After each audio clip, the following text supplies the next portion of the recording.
विराज ने शहनाज का पीछा करने के लिए केशव को लगा दिया था। जिस तरह से वो दिन विराज की सगाई टूटने के बाद खुश नजर आ रही थी, विराज को वो बर्दाश्त नहीं हो रहा था। वो उसे अपने बिस्तर में लाकर उससे बदला लेना चाहता था। इधर शिरीन, जो कि अब आजाद हो चुकी थी, उसने अगले ही दिन लकी को फोन मिला दिया और मैच दिखाने के लिए स्टेडियम ले आई। लकी ने वहां पर देखा कि शिरीन की एक और दोस्त नैना भी वहां पर आई हुई थी और वो लकी से बात करने लगी थी। अच्छा, तो तुम्हारा परिवार का कोई बिजनेस वगैरह नहीं है? तुम लोग बस खेती से ही काम करते हो? नैना ने पूछा। वैसे भी उसे भी अपने मन में लकी की हालत देखकर कुछ ऐसा ही महसूस हो रहा था। ऐसे में अगर आज शिरीन के साथ नैना मैच देखने के लिए नहीं आ पाती तो फिर वो बेचारी अकेले इस आदमी के साथ कैसे मैच देख सकती थी। उसने पहले शिरीन की तरफ देखा और फिर लकी की तरफ देखने लगी। जिस तरह से शिरीन लकी को देख रही थी, वो उसके जितना पास खड़ी थी ना, उससे ऐसा लग रहा था जैसे वो उसके प्यार में पड़ गई थी। लेकिन नैना जितनी जल्दी हो सकता था ना, उतनी जल्दी उसके प्यार से उसे बाहर निकालने वाली थी। वो लकी को विराज की नजरों में आने नहीं देना चाहती थी। इसके अलावा वो जल्द से जल्द उसे केशव से भी मिलवा देना चाहती थी ताकि उसका काम और आगे बढ़ सके, वरना विराज उसकी हालत भी खराब कर सकता था। नैना अपने साथ केशव और बाकी लोगों को ले आई थी ताकि केशव को अपनी बात रखने का मौका मिल सके। जैसे ही उसने लकी की बात सुनी तो उसने शिरीन की तरफ देखते हुए कहा, हाँ, लेकिन शिरीन का तुम्हें तो पता है ना कि वो कहाँ से आती है। ऐसे में तुम कहीं कोई उल्टे सीधे सपने तो नहीं देख रहे हो ना? हाँ, मुझे भी ऐसा ही लगता है। हो सकता है ये सिंपैथी के नाम पर शिरीन को अप्रोच करने की कोशिश कर रहा हो। ना, तुम अपने दोस्तों का ना थोड़ा ध्यान रखो। मुझे किससे क्या सलाह लेनी है क्या नहीं ना, मैंने मांगा नहीं है, ठीक है? मुझे किसके साथ दोस्ती करनी है और किसके साथ नहीं, मैं ये खुद डिसाइड करूंगी। शिरीन ने बीच में ही उसकी बात को काटते हुए कहा। उसे थोड़ा सा गुस्सा भी आ गया था और इसलिए वो लकी को अपने साथ लेकर स्टेडियम के अंदर आ गई। अरे शिरीन, 1 मिनट के लिए तो रुको, कुछ और भी लोग हैं जो अभी तक आए नहीं है, नैना ने कहा। और कौन बाकी रह गया है? शिरीन ने अपने दोनों हाथ बांधते हुए कहा। उसकी आंखों को देखकर साफ पता चल रहा था कि उसे कितना गुस्सा आ रहा था। अगर नैना ने अभी लकी के बारे में वो बात नहीं की होती तो शायद खुशी खुशी शिरीन बाकी लोगों का इंतजार कर लेती, लेकिन अब उसका ऐसा कोई मुद्दा तो नजर आ नहीं रहा था। वो इससे पहले कि नैना उसके सवाल का जवाब दे पाती, इतने में उसे पीछे से एक बहुत ही जोरदार आवाज सुनाई दी और वो अचानक से पूरी सड़क नीले रंग की रोशनी से भर गई। वहां पर एक बहुत ही शानदार सी गाड़ी आकर खड़ी हो गई। जैसे ही वो गाड़ी रुकी तो सब लोगों की नजर उस गाड़ी पर जाकर रुक गई। ओहो, फरारी! क्या बात है यार, कितनी सुंदर है। काश ऐसी कार न मेरे पास होती। वैसे तो फरारी को चलाने वालों ने जहां पर गाड़ी खड़ी की थी वहां पर पार्किंग की सुविधा नहीं थी, लेकिन फरारी को देखने के बाद कोई भी उसे पार्क करने के लिए मना नहीं कर सकता था। अगर कोई गार्ड उसे जाकर मना कर देता तो वो अपनी नौकरी से हाथ धो सकता था। धीरे धीरे वो गाड़ी आगे बढ़ती जा रही थी और सीधी शिरीन के पास जाकर खड़ी हो गई। उसके दरवाजे धीरे से खुले और उसमें से एक आदमी नीचे उतर आया। उसने हल्के रंग की नीले रंग की शर्ट पहनी हुई थी और उसके नीचे ट्राउजर। उसके बाल ऊपर की तरफ खड़े थे और उसने काले रंग का चश्मा लगाया हुआ था। वो केशव था, जो कि खुद बहुत अमीर घर से आता था। वो दिल ही दिल विराज को इस गाड़ी के लिए थैंक यू बोले जा रहा था। वे सच में काफी सुंदर और तेज थी। इसकी वजह से लड़कियों की नजर केशव के ऊपर ही टिक जाती थी और लोग उसे देखने लगते थे। केशव, क्या बात है? नैना ने केशव की तरफ देखते हुए कहा और फिर उसके पास जाकर खड़ी हो गई। फिर उसने शिरीन की ओर देखा और बोली, शिरीन, ये केशव है। केशव का परिवार ना तुम्हारे जैसा ही है, बहुत ही ज्यादा पैसे वाले लोग हैं। मुझे लगता है कि तुम दोनों की एक दूसरे के साथ ना अच्छी बनने वाली है। हेलो शिरीन, केशव ने शिरीन की दिशा में अपना हाथ आगे बढ़ाते हुए कहा। वो सीधा शिरीन को नहीं जानता था और ना ही उस तक पहुंच सकता था। ऐसे में वो चाहता था कि बीच में कोई ऐसा हो जो दोनों को एक दूसरे से मिलवा दे। ऐसी ही नैना थी। हेलो, शिरीन ने उसे हेलो तो कह दिया, लेकिन वो उससे हाथ नहीं मिलाना चाहती थी, इसलिए उसने अपना हाथ आगे नहीं बढ़ाया। वो खुद भी इस बात का मतलब समझ नहीं पा रही थी कि उसने गाड़ी शिरीन के पास ही आकर क्यों लगाई थी, लेकिन वो उससे ज्यादा भाव नहीं देना चाहती थी। वो समझ चुकी थी कि ये सब नैना का ही किया धरा था। शिरीन, अब इससे पहले कि अंदर स्टेडियम भर जाए ना, हमें बैठ जाना चाहिए। इसके बाद शिरीन ने फिर से लकी का हाथ पकड़ा और वो उसके साथ अंदर की तरफ जाने लगी। ये देखते ही केशव के तो तोते उठ गए, और जब उसने लकी को जाते देखा तो उससे नफरत होनी शुरू हो गई। केशव, तुम्हें उसकी चिंता करने की जरूरत नहीं है, वो तो बस ऐसे ही लल्लू है। अभी जब हम लोग अंदर जाएंगे ना, तो मैं तुम्हें ले जाकर शिरीन के बगल में खड़ा कर दूंगी, ताकि तुम दोनों एक दूसरे से ढेर सारी बात कर सको। बात होगी तो बात बनेगी, क्या कहते हो? नाना ने कहा, और बाकी सब लोगों ने भी उसकी हाँ में हाँ मिला दी। वो पूरा ग्रुप सबसे अच्छे बॉक्स में जाकर बैठकर मैच के मजे ले रहा था। मैच देखने के लिए इससे अच्छी और कोई जगह नहीं हो सकती थी।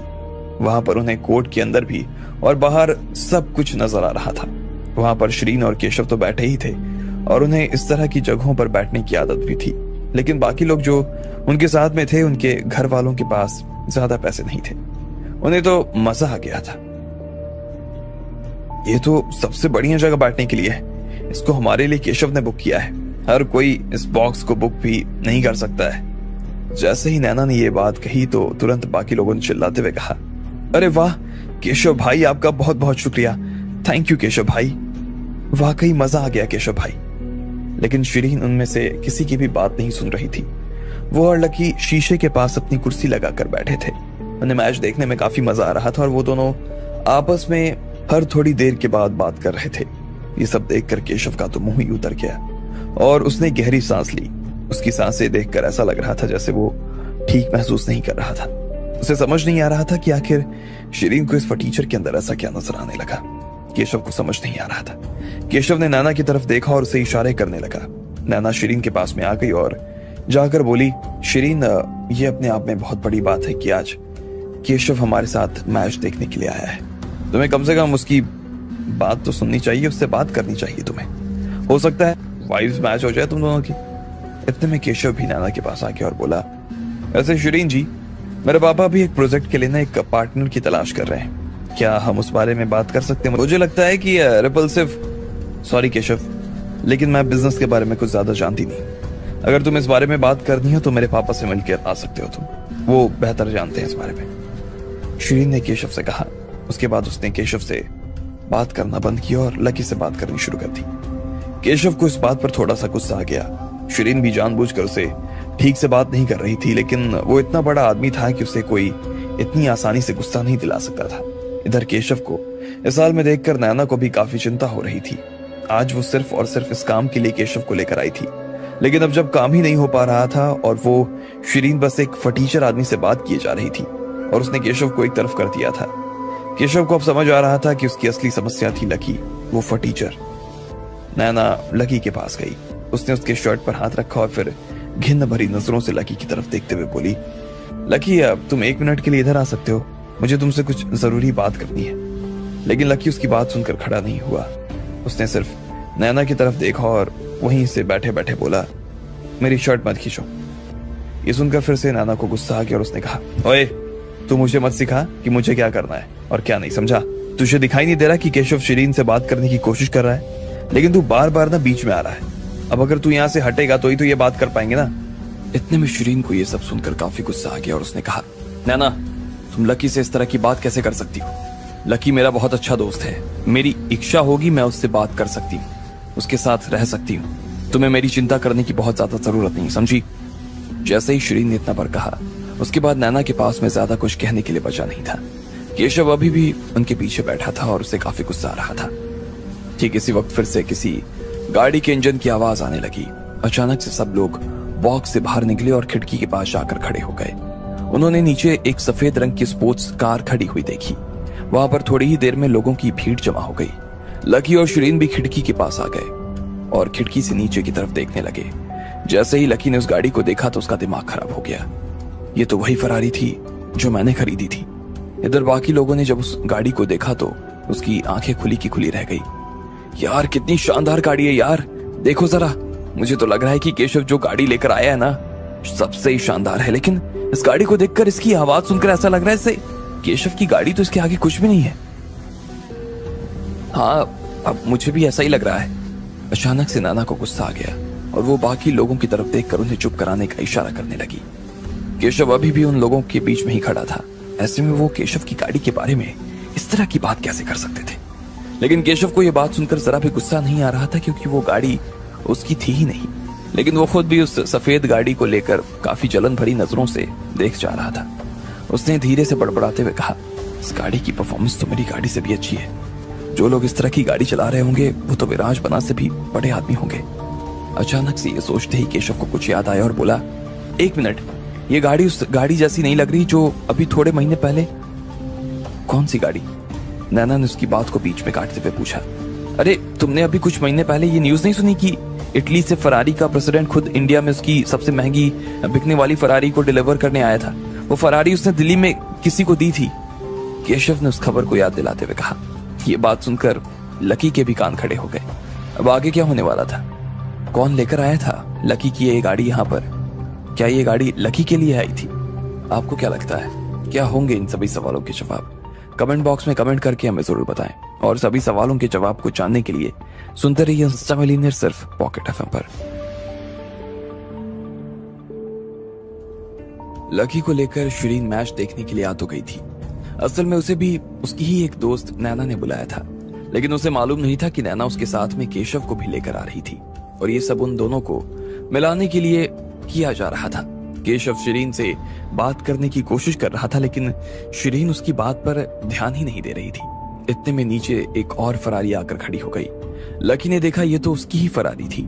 सब लोगों ने उसके बारे में बात करनी शुरू कर दी। अरे हाँ, ये देख तो वैसे ही रही है जैसी न्यूज में दिखाई गई थी, लेकिन यार ये तो सच में बहुत महंगी गाड़ी है। पर ये है जिसकी वो इस देश का है नहीं बल्कि इस दुनिया का सबसे अमीर लोगों में से एक होगा। इधर जो लोग चौराहे पर खड़े होकर उसे देख रहे थे ना, वो भी इस चीज से काफी खुश नजर आ रहे थे और उस फरारी को देखकर उनके मुंह खुले के खुले रह गए। वो उस फरारी के शीशे में अपनी शक्ल देख रहे थे। हर किसी ने अपना फोन बाहर निकाल लिया और उसके साथ फोटो लेने लगा, तो कोई उसके साथ में वीडियो बना रहा था। जैसे ही फरारी वहां पर आकर रुकी, तब से लोगों का ध्यान सिर्फ उसी के ऊपर टिक गया था। फिर वो गाड़ी रुकी, उसका दरवाजा खुला, उसमें से दो सुंदर लड़कियां बाहर निकल गई।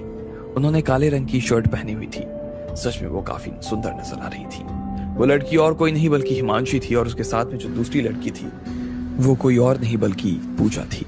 जैसे ही लकी ने वहां पर हिमांशी को देखा तो वो खुशी के मारे पागल हो गया। उसे अचानक से वो दिन याद आ गए जब उसने दिल्ली छोड़ा था। उसे मालूम है कि उसकी बातों की वजह से उस लड़की का दिल कितना दुखा था, लेकिन उसके पास में इसके अलावा कोई चारा भी तो नहीं था। जैसे ही पूजा और हिमांशी गाड़ी से बाहर आए तो बाकी सब लोग फिर से जोर जोर से चिल्लाने लगे। इतनी शानदार और महंगी गाड़ी को दो लड़कियां चला रही थी, ये हर किसी के लिए एक बड़ा अचंभा था। हिमांशी ने देखा कि उसने गाड़ी को सड़क के बिल्कुल बगल में लगा दिया, जिसकी वजह से आने वाले लोगों को काफी दिक्कत हो रही थी। इसलिए उसे लग रहा था कि उसे गाड़ी को जाकर एक कोने में लगा देना चाहिए। हिमांशी ने फरारी से कहा, फरारी जाओ अपने लिए एक अच्छी सी पार्किंग वाली जगह ढूंढ लो। बाकी लोगों को समझ नहीं आ रहा था कि आखिर हिमांशी ये क्या कर रही थी। फरारी में तो उन दोनों के अलावा और कोई था नहीं, फिर वो बात किससे कर रही थी। जब सब लोग कंफ्यूजन भरी नजरों से उन दोनों को देख रहे थे तो अचानक से फरारी से बूम की आवाज आई और ये सुनकर फिर से सबने अपने कान बंद कर लिए। इसके बाद जो हुआ उसे देखकर तो उनकी आंखें ही बाहर निकलने को हुआ। फरारी ने अपने आप से चलना शुरू कर दिया। कुछ लोगों ने तो ये देखा तो बस अपनी आंखें मलते रह गए। उन्हें समझ नहीं आ रहा था कि वो जो देख रहे थे वो सच भी था या फिर सिर्फ उनका वहम। जब उन्होंने देखा कि फरारी आगे पीछे हुई और फिर थोड़ी ही सी बाएं की तरफ मुड़ते हुए चौराहे के कोने में जाकर खड़ी हो गई तो देखने वालों के तो होश ही उड़ गए। यार ये तो आवाज से चलने वाली गाड़ी है, लेकिन ये टेक्नोलॉजी तो अभी मार्केट में आई ही नहीं, अभी तो सिर्फ इसका टेस्ट चल रहा है। ऐसे में ये इस गाड़ी में कैसे आ सकती है? जो भी हो, लेकिन गाड़ी है बहुत धमाकेदार, चल लेती है यार, मक्खन जैसा। क्या बात है, और क्या चाहिए यार? एक बड़े से आदमी ने कहा। उसे इस फरारी से मानो प्यार ही हो गया था। पूजा ने अपने हाथ हिमांशी के गले में डाला और धीरे से फुसफुसाते हुए बोली, हिमांशी ये तो बहुत अच्छा रहा ना कि आज तुम इस गाड़ी को लेकर सब लोगों के बीच में आई हो। देख रही हो ना कैसे तुम्हें स्टार मान रहे हैं। मैंने अच्छा काम किया ना जो इस गाड़ी को बाहर निकलवा दिया, वरना बेकार में पड़ी पड़ी धूल खा रही थी। इधर हिमांशी ने उसे देखा और मुस्कुराते हुए बोली, वैसे ये गाड़ी ना मेरी नहीं है, लकी की है। लकी इसे दिल्ली में छोड़कर गया था। जब इसने इसे वहां छोड़ा तो शशिकांत ने इसे मेरे घर पर भिजवा दिया। भले ही वो मुझे यही कह के गया कि जब मैं चाहूँ जैसा चाहूँ इस गाड़ी का इस्तेमाल कर सकती हूँ, लेकिन असल में ये गाड़ी लकी की है और बहुत महंगी है। ऐसे में अगर इस पर गलती से कोई खरोंच भी आ गई ना तो मेरी जेब तो ढीली हो जाएगी भाई। अरे अगर तुमने इस पूरी गाड़ी को तोड़ भी दिया ना देखना लकी तुमसे पैसे तब भी नहीं लेगा, मैं शर्त लगा कर कह सकती हूँ। कैसी पागल जैसी बात करी है। वो है, मैं हूँ। आज हम भले ही हम दोनों एक दूसरे के दोस्त हैं, और अगर तेरा कोई नुकसान कर देती है तो उसकी भरपाई तो मुझे ही करनी पड़ेगी ना, हिमांशी ने कहा। अरे छोड़ यार, मैं ही शायद बेकार के टॉपिक पर बहस करने जा रही हूँ। तुम तो ये बताओ कि अचानक से मुझे यहाँ पर लाने के पीछे का क्या इरादा है भाई? सच में खेल ही देखने के लिए आई हो ना, या फिर खेल के बहाने लकी को देखना चाहती हो?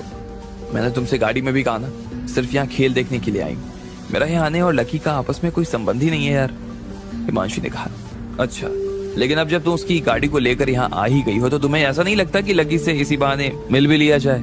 हो सकता है तुम अपने लकी से मिलने के चांस को बढ़ाना चाहती हो, इसलिए तुम उस गाड़ी को लेकर आई हो।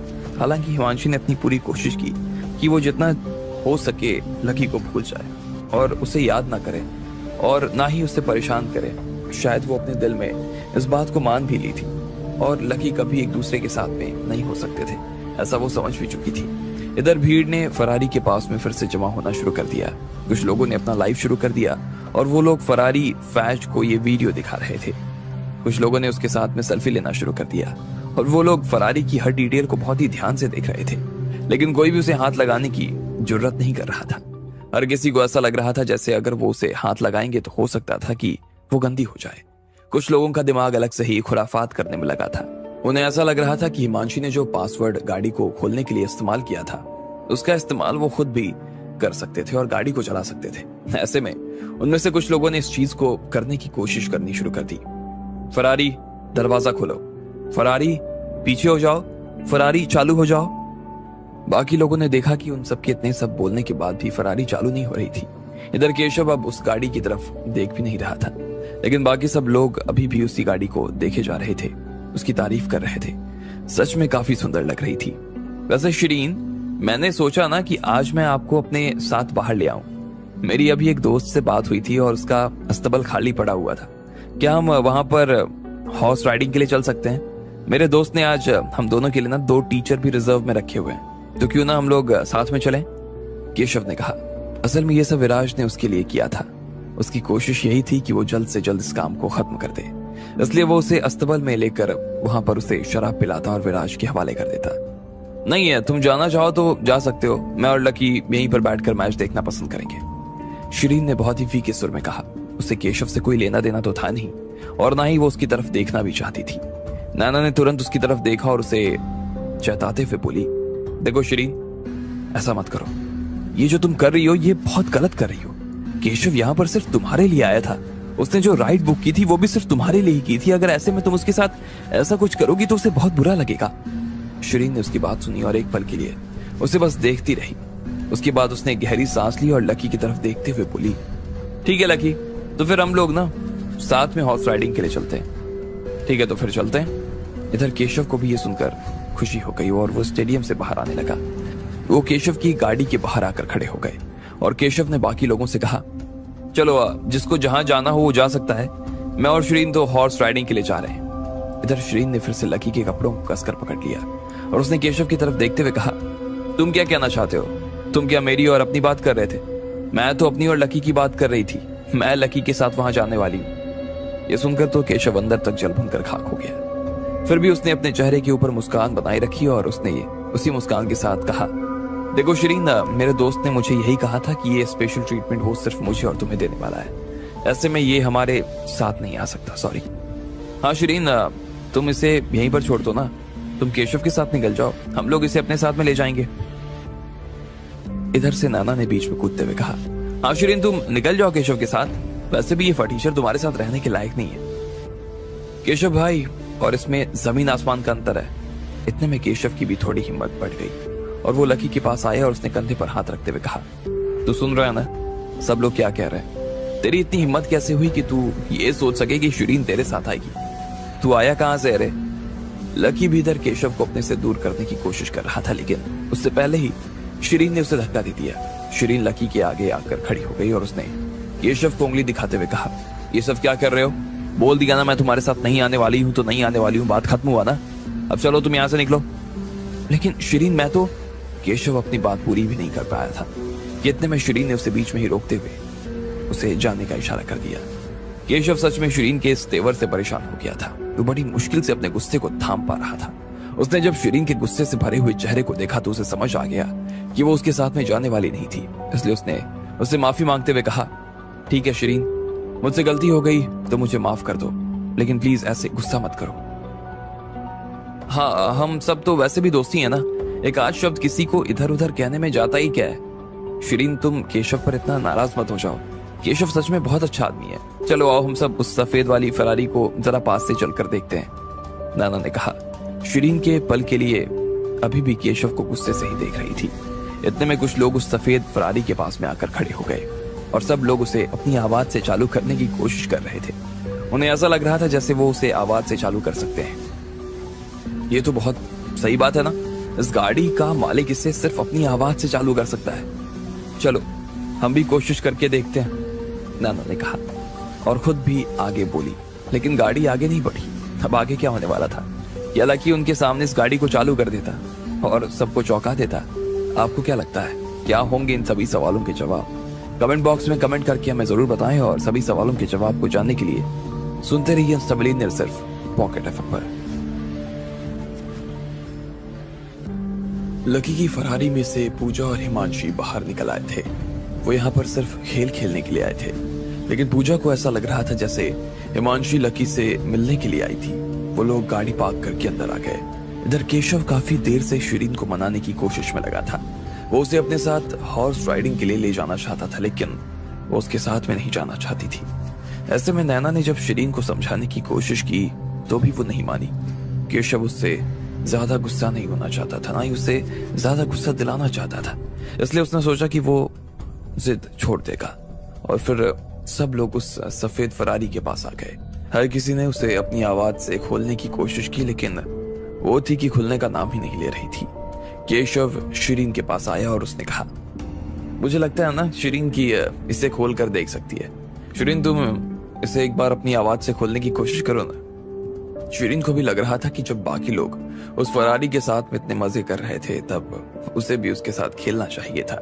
इसलिए वो उसके पास गई और बोली, फरारी चालू हो जाओ। जब वो चालू नहीं हुई तो उसने हाथ हिलाकर भी उसे चालू करने की कोशिश की, लेकिन वो तो चालू होने का नाम नहीं ले रही थी। पर शिरीन को इस खेल में तो बड़ा मजा आ रहा था। मुझे लगता है ना कि ये फरारी बहरी हो गई है।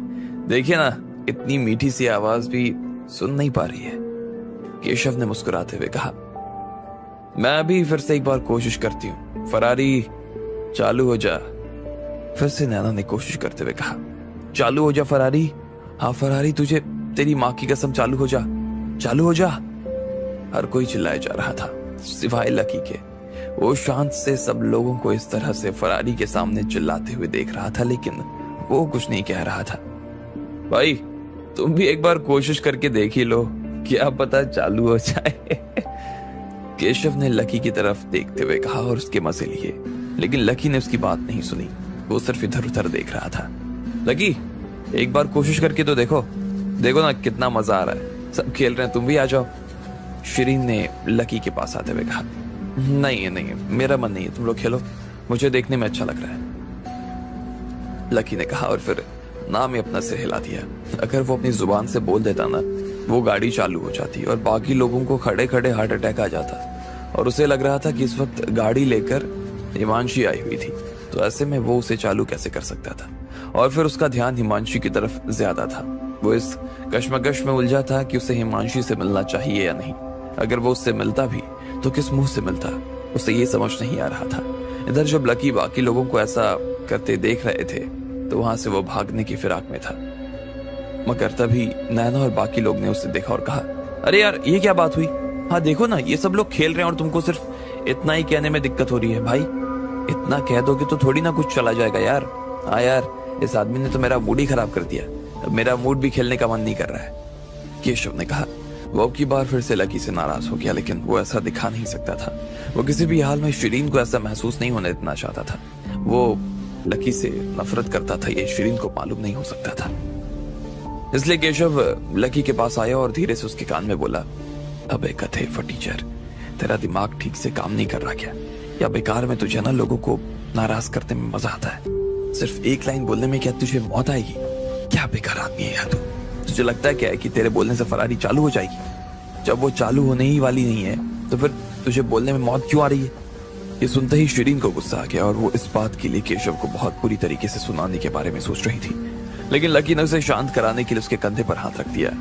उसे केशव की बातों से कोई फर्क नहीं पड़ रहा था। केशव, अगर मेरी आवाज से सच में ही फरारी चालू हो गई तो बदले में तुम मुझे क्या दोगे? लकी ने बिल्कुल शांत से केशव की तरफ देखा और पूछा। ये सुनते ही केशव को तो जोर से हंसी आ गई और वो पेट पकड़ पकड़ कर हंसने लगा। बाकी सब लोग भी लकी की तरफ देखते हुए ऐसे ही हंस रहे थे। केशव ने बड़ी मुश्किल से अपनी हंसी को 2 पल के लिए रोका और फिर कहा, अरे भाई ऐसा क्यों मजाक कर रहे हो यार? हमारी हंसी नहीं रुक रही है यार। सुन रहे हो ना सब लोग, भाई की चप्पल भी हवाई है और बातें भी। इन्हें लग रहा है कि फरारी इनकी आवाज से शुरू हो जाएगी, चालू हो जाएगी।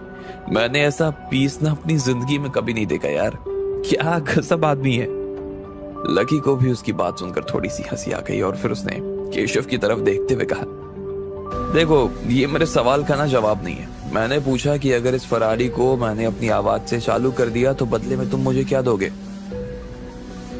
इधर केशव जो कि हंस हंस कर थक चुका था, उसने एक जोरदार आवाज में कहा, देख सुन, अगर तूने अपनी आवाज भी से चालू कर दिया ना तो मैं जिंदगी भर ना तुम्हारे सामने हाथ जोड़ूंगा। तुम जहां भी मिलोगे मैं वहां तुम्हारे सामने हाथ जोड़ूंगा, गर्दन भी झुकाऊंगा। इसके अलावा मैं यहाँ भी अपने घर तक ना उल्टा जाऊंगा। लेकिन अगर तुमसे ये गाड़ी चालू नहीं हुई ना बेटा, तो मैं तुमसे ज्यादा कुछ नहीं कर पाऊंगा। तुम्हें बस चौराहे के सामने ना खड़े होकर 100 बार उठक बैठक लगानी होगी। इसके अलावा अपने सिर के बल खड़े होकर राष्ट्रगान गाना होगा और अपने आप के बारे में सबके सामने ये कहना होगा कि तुम गधे हो, तुम गधे हो। और आखिर में हमेशा हमेशा के लिए शिरीन से दूर हो जाना होगा। बोलो है मंजूर? केशव की आंखों में उसके गुस्से की कड़वाहट साफ नजर आ रही थी। ठीक है, मंजूर है, लकी ने हाँ में गर्दन हिलाते हुए कहा। बाकी सब लोग उसे देख रहे थे और उन्होंने फिर से हंसना शुरू कर दिया। उन्हें लग रहा था कि आज तो लकी केशव से मार खाकर ही रहेगा।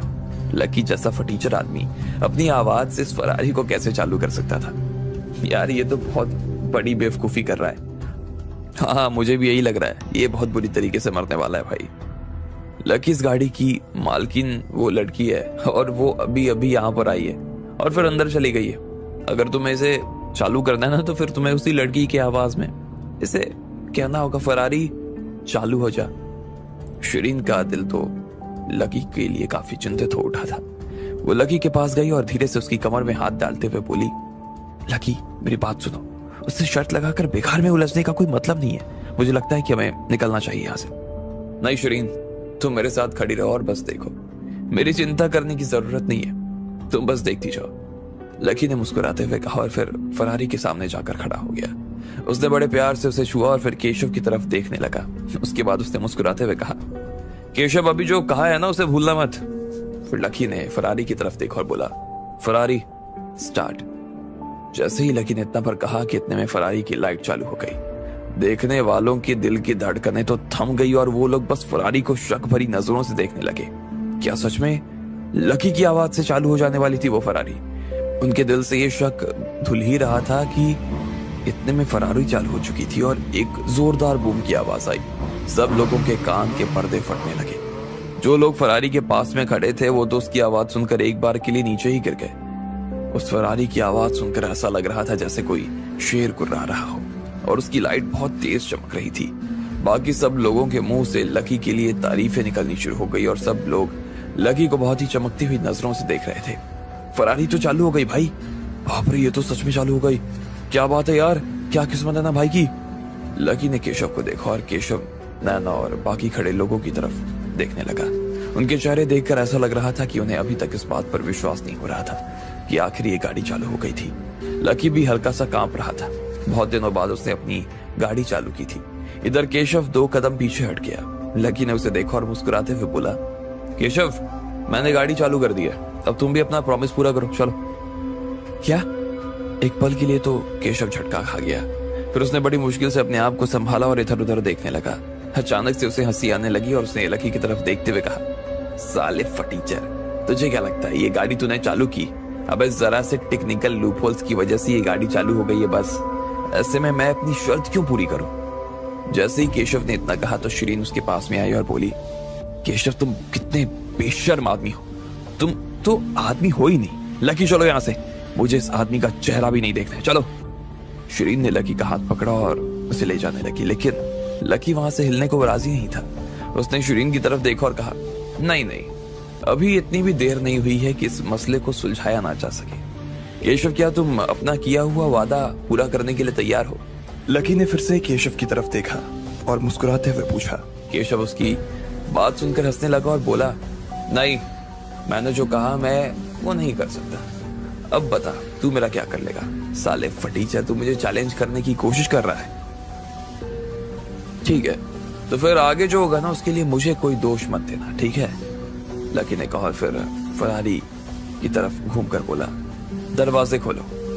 अचानक से एक हिस जैसी आवाज हुई। दोनों तरफ के दरवाजे खुल गए। वो धीरे धीरे ऊपर से नीचे जा रहे थे। बाकी सब लोग जो खड़े होकर उसे देख रहे थे वो तो चौंक गए। उनका मुंह खुला का खुला रह गया और वो कभी दरवाजे को तो कभी लकी को देखने लगे। लकी ने उस गाड़ी को चालू कर दिया। वो इसलिए नहीं हुआ क्योंकि उसकी किस्मत अच्छी थी, बल्कि वो इसलिए हुआ क्योंकि लकी सच में उस गाड़ी का मालिक था। लकी ने शिरीन का हाथ अपने हाथ में लिया और फिर वो गाड़ी के अंदर चला गया। दोनों अंदर बैठ चुके थे। लकी ने स्टीयरिंग पकड़ी और धीरे धीरे गाड़ी केशव के पास ले जाने लगा। अरे अरे, ये क्या कर रहा है, क्या कर रहा है? एक मिनट रुको। अरे अरे, ये। केशव ने देखा कि लकी उस गाड़ी को लेकर धीरे धीरे उसकी तरफ आ रहा था। वो इतना डर गया कि उसकी शक्ल की 12 बज गए। उसे देखकर ऐसा लग रहा था जैसे किसी ने उसके शरीर में से उसकी सारी जान निकाल दी। इधर नैना और बाकी लोगों को भी लकी से डर लगने लगा था और इसलिए उन्होंने गाड़ी से दूर भागना शुरू कर दिया। उन्हें ऐसा लग रहा था जैसे वो फरारी उन्हें ठोक देने वाली थी। इधर जैसे ही केशव ने देखा कि वो गाड़ी सच में उसे ठोकने वाली थी तो उसने अपने आंखें बंद कर ली। उसका ऊपर का शरीर तो कड़क हो गया था, लेकिन नीचे का शरीर धीरे धीरे कांपने लगा। उसे ऐसा लग रहा था जैसे अगले ही पल ये फरारी उसे हवा में उड़ा देगी। बाकी सब लोग भी उसे देखकर जोर से चिल्ला रहे थे और उन्होंने अपनी आंखें बंद कर ली। लेकिन एक सेकंड के बाद केशव को एहसास हुआ कि गाड़ी ने उसे ठोका नहीं था। उसने डरते हुए अपनी आंखें खोली और पाया कि फरारी अभी भी उससे 4 इंच की दूरी पर थी। लकी ने बस गाड़ी को 180 डिग्री घुमा दिया। उसे इस बात की आवाज इसलिए नहीं आई क्योंकि वो बहुत ज्यादा घबराया हुआ था। अब आगे क्या होने वाला था, क्या करने वाला था लकी केशव के साथ? आपको क्या लगता है, क्या होंगे इन सभी सवालों के जवाब? कमेंट बॉक्स में कमेंट करके हमें जरूर बताएं और सभी सवालों के जवाब को जानने के लिए सुनते रहिए इंस्टा मिलियनेयर सिर्फ पॉकेट एफएम पर। जब सारे लोग फरारी के पास खड़े थे और उसे अपनी आवाज से चालू करने की कोशिश कर रहे थे तब लकी भी वहीं पर खड़ा था। लोग उसे भी इस खेल में शामिल करना चाह रहे थे लेकिन लकी अंदर नहीं आना चाह रहा था। फिर जब केशव ने उसे ललकारा तो लकी से नहीं रहा गया। दोनों के बीच में शर्त लगी और आखिर में लकी ने फरारी चालू कर दी। लेकिन केशव ने जो शर्त लगाई थी वो उसे पूरा नहीं कर सका। ऐसे में लकी अपनी गाड़ी में बैठा रहा और उसे घुमा कर केशव के सामने ला दिया। केशव ने देखा कि लकी गाड़ी में बैठा हुआ था और वो केशव के ऊपर हंस रहा था। उसे ऐसा लग रहा था कि अचानक से उसके पैरों में कुछ बंध गया और फिर जब उसने नीचे देखा तो पाया कि 2 रस्सियां गाड़ी के नीचे से निकली और सीधी उसके पैरों में जाकर बंध गई। बाकी लोग जो वहां खड़े थे वो भी इसे देखकर चौंक गए। बाप रे, ये गाड़ी तो सच में कमाल है, क्या टेक्नोलॉजी है इसमें। हाँ यार, बहुत शानदार है। अगर मेरे पास में पैसा होता तो मैं सबसे पहले तो यही गाड़ी खरीदता। इधर लकी ने अपनी फरारी को थोड़ा सा और आगे बढ़ाया। केशव को रस्सियां धीरे धीरे अपने साथ खींचने लगी थी और एक वक्त के बाद में उसका बैलेंस भी बिगड़ गया। वो नीचे धड़ाम से गिर गया। लकी ने उसे रगड़ते हुए इस तरह चौराहे के 2 चक्कर मारे थे। केशव जमीन पर लेटा हुआ और वो पूरी सड़क पर लोटा जा रहा था। कभी उसकी पीठ छिल रही थी तो कभी उसका पेट। वो दर्द के मारे जोर जोर से बस चिल्लाए जा रहा था। जब थोड़ी देर बाद लकी ने गाड़ी रोकी तब जाकर केशव की जान में जान आई। उसके कपड़े पूरी तरीके से फट गए थे और वो किसी भिखारी से कम नजर नहीं आ रहा था। जब लोगों ने केशव को इतनी बुरी हालत में देखा तो वो लोग उसे देखकर सहन नहीं कर पा रहे थे। नैना और बाकी लोगों का तो दिल उनके मुंह में आ गया और उनकी आंखें थर-थर कांपने लगी। उन्हें ऐसा लग रहा था कि जो चीज लकी केशव के साथ कर रहा था हो सकता था वो चीज उन लोगों के साथ भी वो करे। इधर केशव धीरे धीरे जैसे तैसे जमीन पर से खड़ा हुआ। उसके पीठ पर से कपड़े हट चुके थे और उसके घाव साफ नजर आ रहे थे। वो बुरी तरीके से छिला दिखाई दे रहा था। उसके घाव में से खून भी आ रहा था। लकी ने अपने रियर व्यू मिरर से देखा कि केशव अपनी जगह खड़ा हो रहा है और अचानक से उसने स्टीयरिंग पर लगा हुआ एक बटन दबा दिया। जैसे ही वो बटन दबा तो फरारी के साइलेंसर में से आग निकली और सीधी केशव के शरीर पर जाकर बरस गई। केशव के सारे बाल जल गए। उसके शरीर पर भी और ज्यादा खून के धब्बे हो गए। जैसे ही उसके ऊपर लकी ने आग बरसाई तो उसका जो दर्द अभी थोड़ा कम हुआ था वो अचानक बढ़ गया। केशव ने अपनी आंखें बंद कर ली और उसका मुंह खुला का खुला रह गया। वो जोर से चिल्लाए जा रहा था। उसकी आवाज से ऐसा लग रहा था जैसे कोई भेड़िया चिल्ला रहा हो। वो आग सिर्फ नीचे ही थी और बाकी लोगों तक नहीं पहुंच पाई। जब सब लोगों ने देखा कि लकी ने केशव को लगभग मौत के मुंह में ही धकेल दिया था तो उनकी हालत तो खराब हो गई। इधर लकी के चेहरे पर उसकी मुस्कान साफ नजर आ रही थी। वो और शिरीन गाड़ी से बाहर आ गए और उनके बाहर आते ही लोग उन्हें डर और इज्जत भरी नजरों से देख रहे थे। वो सब इस बात को लेकर बात कर रहे थे लेकिन कोई भी ये नहीं चाहता था कि उनकी बात लकी के कानों तक पहुंचे। अब तो सच में ऐसा लग रहा है जैसे फरारी का मालिक यही है। हाँ, मुझे भी यही लग रहा है। वैसे इस आदमी ने जो किया सही किया, क्योंकि उस आदमी ने सबके सामने सबसे पहले इसको बुरा भला कहा और साथ ही इसके साथ धक्का मुक्की करने की कोशिश की। अब ऐसे में जब इसने इसके साथ ऐसा किया तो अच्छा ही किया। असली अमीर आदमी तो ऐसे ही होते हैं। जब नैना और बाकी लोगों ने देखा कि गाड़ी से लकी अब नीचे उतर रहा था तो एक पल के लिए तो उनके मन में आया कि वो यहाँ से भाग जाएं, पर फिर उन्हें लगा कि भागने का कोई फायदा नहीं, क्योंकि लकी की गाड़ी बहुत तेज थी। वो किसी भी पल उन्हें पकड़ सकती थी। अगर यहाँ से भागकर अपने घर भी चले जाते तो शायद लकी अपनी गाड़ी से वहां घर पहुंच जाता। अब कोई भी उससे पंगा लेने के मूड में नहीं था। ऐसे में चारा एक ही बचा कि सब लोग लकी के पास आए और उससे माफी मांग ले। ऐसे में सब लोग धीरे धीरे कांपते हुए पैरों के साथ लकी के पास गए। जब उन्हें एहसास हुआ कि लकी सच में एक बड़े परिवार से आता था तो उसने केशव जैसे आदमी की हालत खराब कर दी। तो नैना अपने घुटनों पर बैठ गई और लकी से बोली, लकी मुझे माफ कर देना, मैं पागल हूँ, अंधी हूँ, प्लीज प्लीज मुझे माफ कर देना। हाँ लकी, मुझे भी माफ कर देना, गलती हो गई मुझसे। मैं आज के बाद ना ऐसी बात नहीं कहूंगा। हाँ लकी, हम सब छोटे बच्चे, हमसे गलती हो गई। लकी को जब याद आया कि उन लोगों ने भी थोड़ी देर पहले उससे क्या क्या कहा था तो लकी खुद भी यही चाह रहा था कि एक बार वो इन लोगों को वो स्वाद तो चखा दे जो उसने केशव को चखाया था। इतने में शिरीन ने उसका हाथ पकड़ा और उससे बहुत प्यार से बोली, लकी जाने दो ना इसे, वैसे भी मेरे दोस्त ही है ना। लकी ने भी उसकी बात सुनकर एक गहरी सांस ली और फिर हाँ में गर्दन हिला दी। ये देखते ही नैना और बाकी लोगों को बहुत अच्छा लगा। वो बार बार लकी के सामने उठक बैठक करने लगे। थैंक यू नैना, मैं जानती हूँ कि तुम्हें पैसा बहुत पसंद है, लेकिन प्लीज किसी को भी ऐसे अपने साथ इस वजह से मत लेकर आओ कि तुम उसके बारे में और मेरे बीच में कुछ शुरू करवा सकती हो। अगर अगली बार से तुमने ऐसा कुछ किया तो हमारी जो भी दोस्ती है ना वो खत्म हो जाएगी। हाँ मैं समझ गई शिरीन, और मुझे उसके लिए माफ कर देना। मुझसे गलती होगी लेकिन तुमने भी मुझे मचा लिया, उसके लिए थैंक्स, नाना ने कहा। और फिर बाकी लोग जो उसके पीछे खड़े थे उन्होंने भी धीरे से कहा, thank you Shirin, thank you. ठीक है, अब तुम लोग यहाँ से जा सकते हो, निकलो, लकी ने धीरे से कहा। जैसे ही सब लोगों ने लकी की ये बात सुनी तो सब लोग जमीन पर से खड़े हुए और लकी के सामने एक आखिरी बार हाथ जोड़कर वहां से भाग गए। इधर शिरीन लकी की तरफ देख रही थी। वो कभी भी उसकी गाड़ी की तरफ तो कभी उसकी तरफ देख रही थी। ना जाने क्यों लकी को देखते देखते उसके चेहरे पर मुस्कान आ गई और उसने कहा, जब तुम्हारे पास इतना पैसा है तो तुम ऐसे क्यों दिखाते हो कि तुम गरीब हो? जैसे ही शिरीन ने लकी से यह सवाल किया तो उसे अचानक से याद आया कि यह फरारी उसकी नहीं बल्कि हिमांशी की थी। क्या उसने इसके चालू होने की आवाज तो नहीं सुन ली? वो उसकी गाड़ी को कैसे इस्तेमाल कर सकता था? देखो ऐसी बात है कि मैं और इस गाड़ी की जो मालिक है ना वो बहुत अच्छे दोस्त हैं। चलो अब हम भी चलते हैं, लकी ने कहा। और फिर उसने शिरीन का हाथ पकड़ा और जैसे वो लोग वहां से बाहर निकलने वाले थे कि इतने में उसने पीछे से किसी की बहुत ही नाजुक सी आवाज सुनी, लकी। यह आवाज जैसे ही लकी के कानों में पड़ी तो एक बार के लिए तो वो कांप गया। ये हिमांशी की आवाज थी। अचानक से जैसे उसके दिल में किसी तरह का भूचाल आ गया। अभी तक वो अपने मन में जिस तरह की शांति महसूस कर रहा था वो अचानक से सुनामी में तब्दील हो गई। लकी धीरे से उस आवाज की तरफ मुड़ा और उसे देखने लगा। हिमांशु उससे सिर्फ थोड़ी दूरी पर खड़ी थी।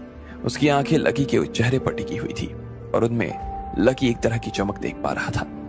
उसका चेहरा देखकर लकी को ऐसा लग रहा था जैसे वो काफी खुश भी थी तो काफी उदास भी। लकी के लिए उसके दिल में जो भी था वो उसके चेहरे पर आ गया। वो चाह कर भी उसे छिपा नहीं पा रहा था। भले ही लोग उसे देख नहीं सकते थे, ना ही महसूस कर सकते थे, लेकिन लकी उसे अच्छी तरीके से जानता था। वो उसे पूरी तरीके से समझ गया था। हिमांशी चलते हुए लकी के पास आई और उसने बड़ी मुश्किल से अपनी सारी भावनाओं को दबाया और बोली, कैसे हो तुम? मैं अच्छा हूं, तुम कैसी हो? लकी ने कहा। वो भी उसे देखकर ना जाने क्यों अपनी भावनाएं दबा रहा था और उसके चेहरे पर बस एक छोटी सी मुस्कान नजर आ रही थी। मैं भी अच्छी हूँ। मैं इस बार इंटरनेशनल गेम्स देखने के लिए जयपुर आ गई। लेकिन मुझे इस बात की उम्मीद नहीं थी कि तुमसे इस तरह मुलाकात हो जाएगी, हिमांशी ने कहा। इतना पर कहते ही उसके गाल लाल हो गए। वैसे मुझे एक बात समझ नहीं आई लकी, वो न्यू सिटी बैंक के मैनेजर ने मुझे तुम्हारी ये फरारी क्यों दे दी? हाँ, वो थोड़ी कुछ दिक्कत हो गई थी, इसलिए हाँ वो जल्दी सॉल्व हो जाएगी। लकी नहीं चाहता था कि हिमांशी उसकी किसी बात को लेकर चिंता करे। अगर उसे पता चलता कि लकी को उसके घर वालों ने बाहर निकाल दिया था और अब उसकी हालत खराब हो गई थी और वो सड़क पर था, तो हिमांशी फिर से उससे प्यार करने लग जाती और उसे अपने साथ में ले आती।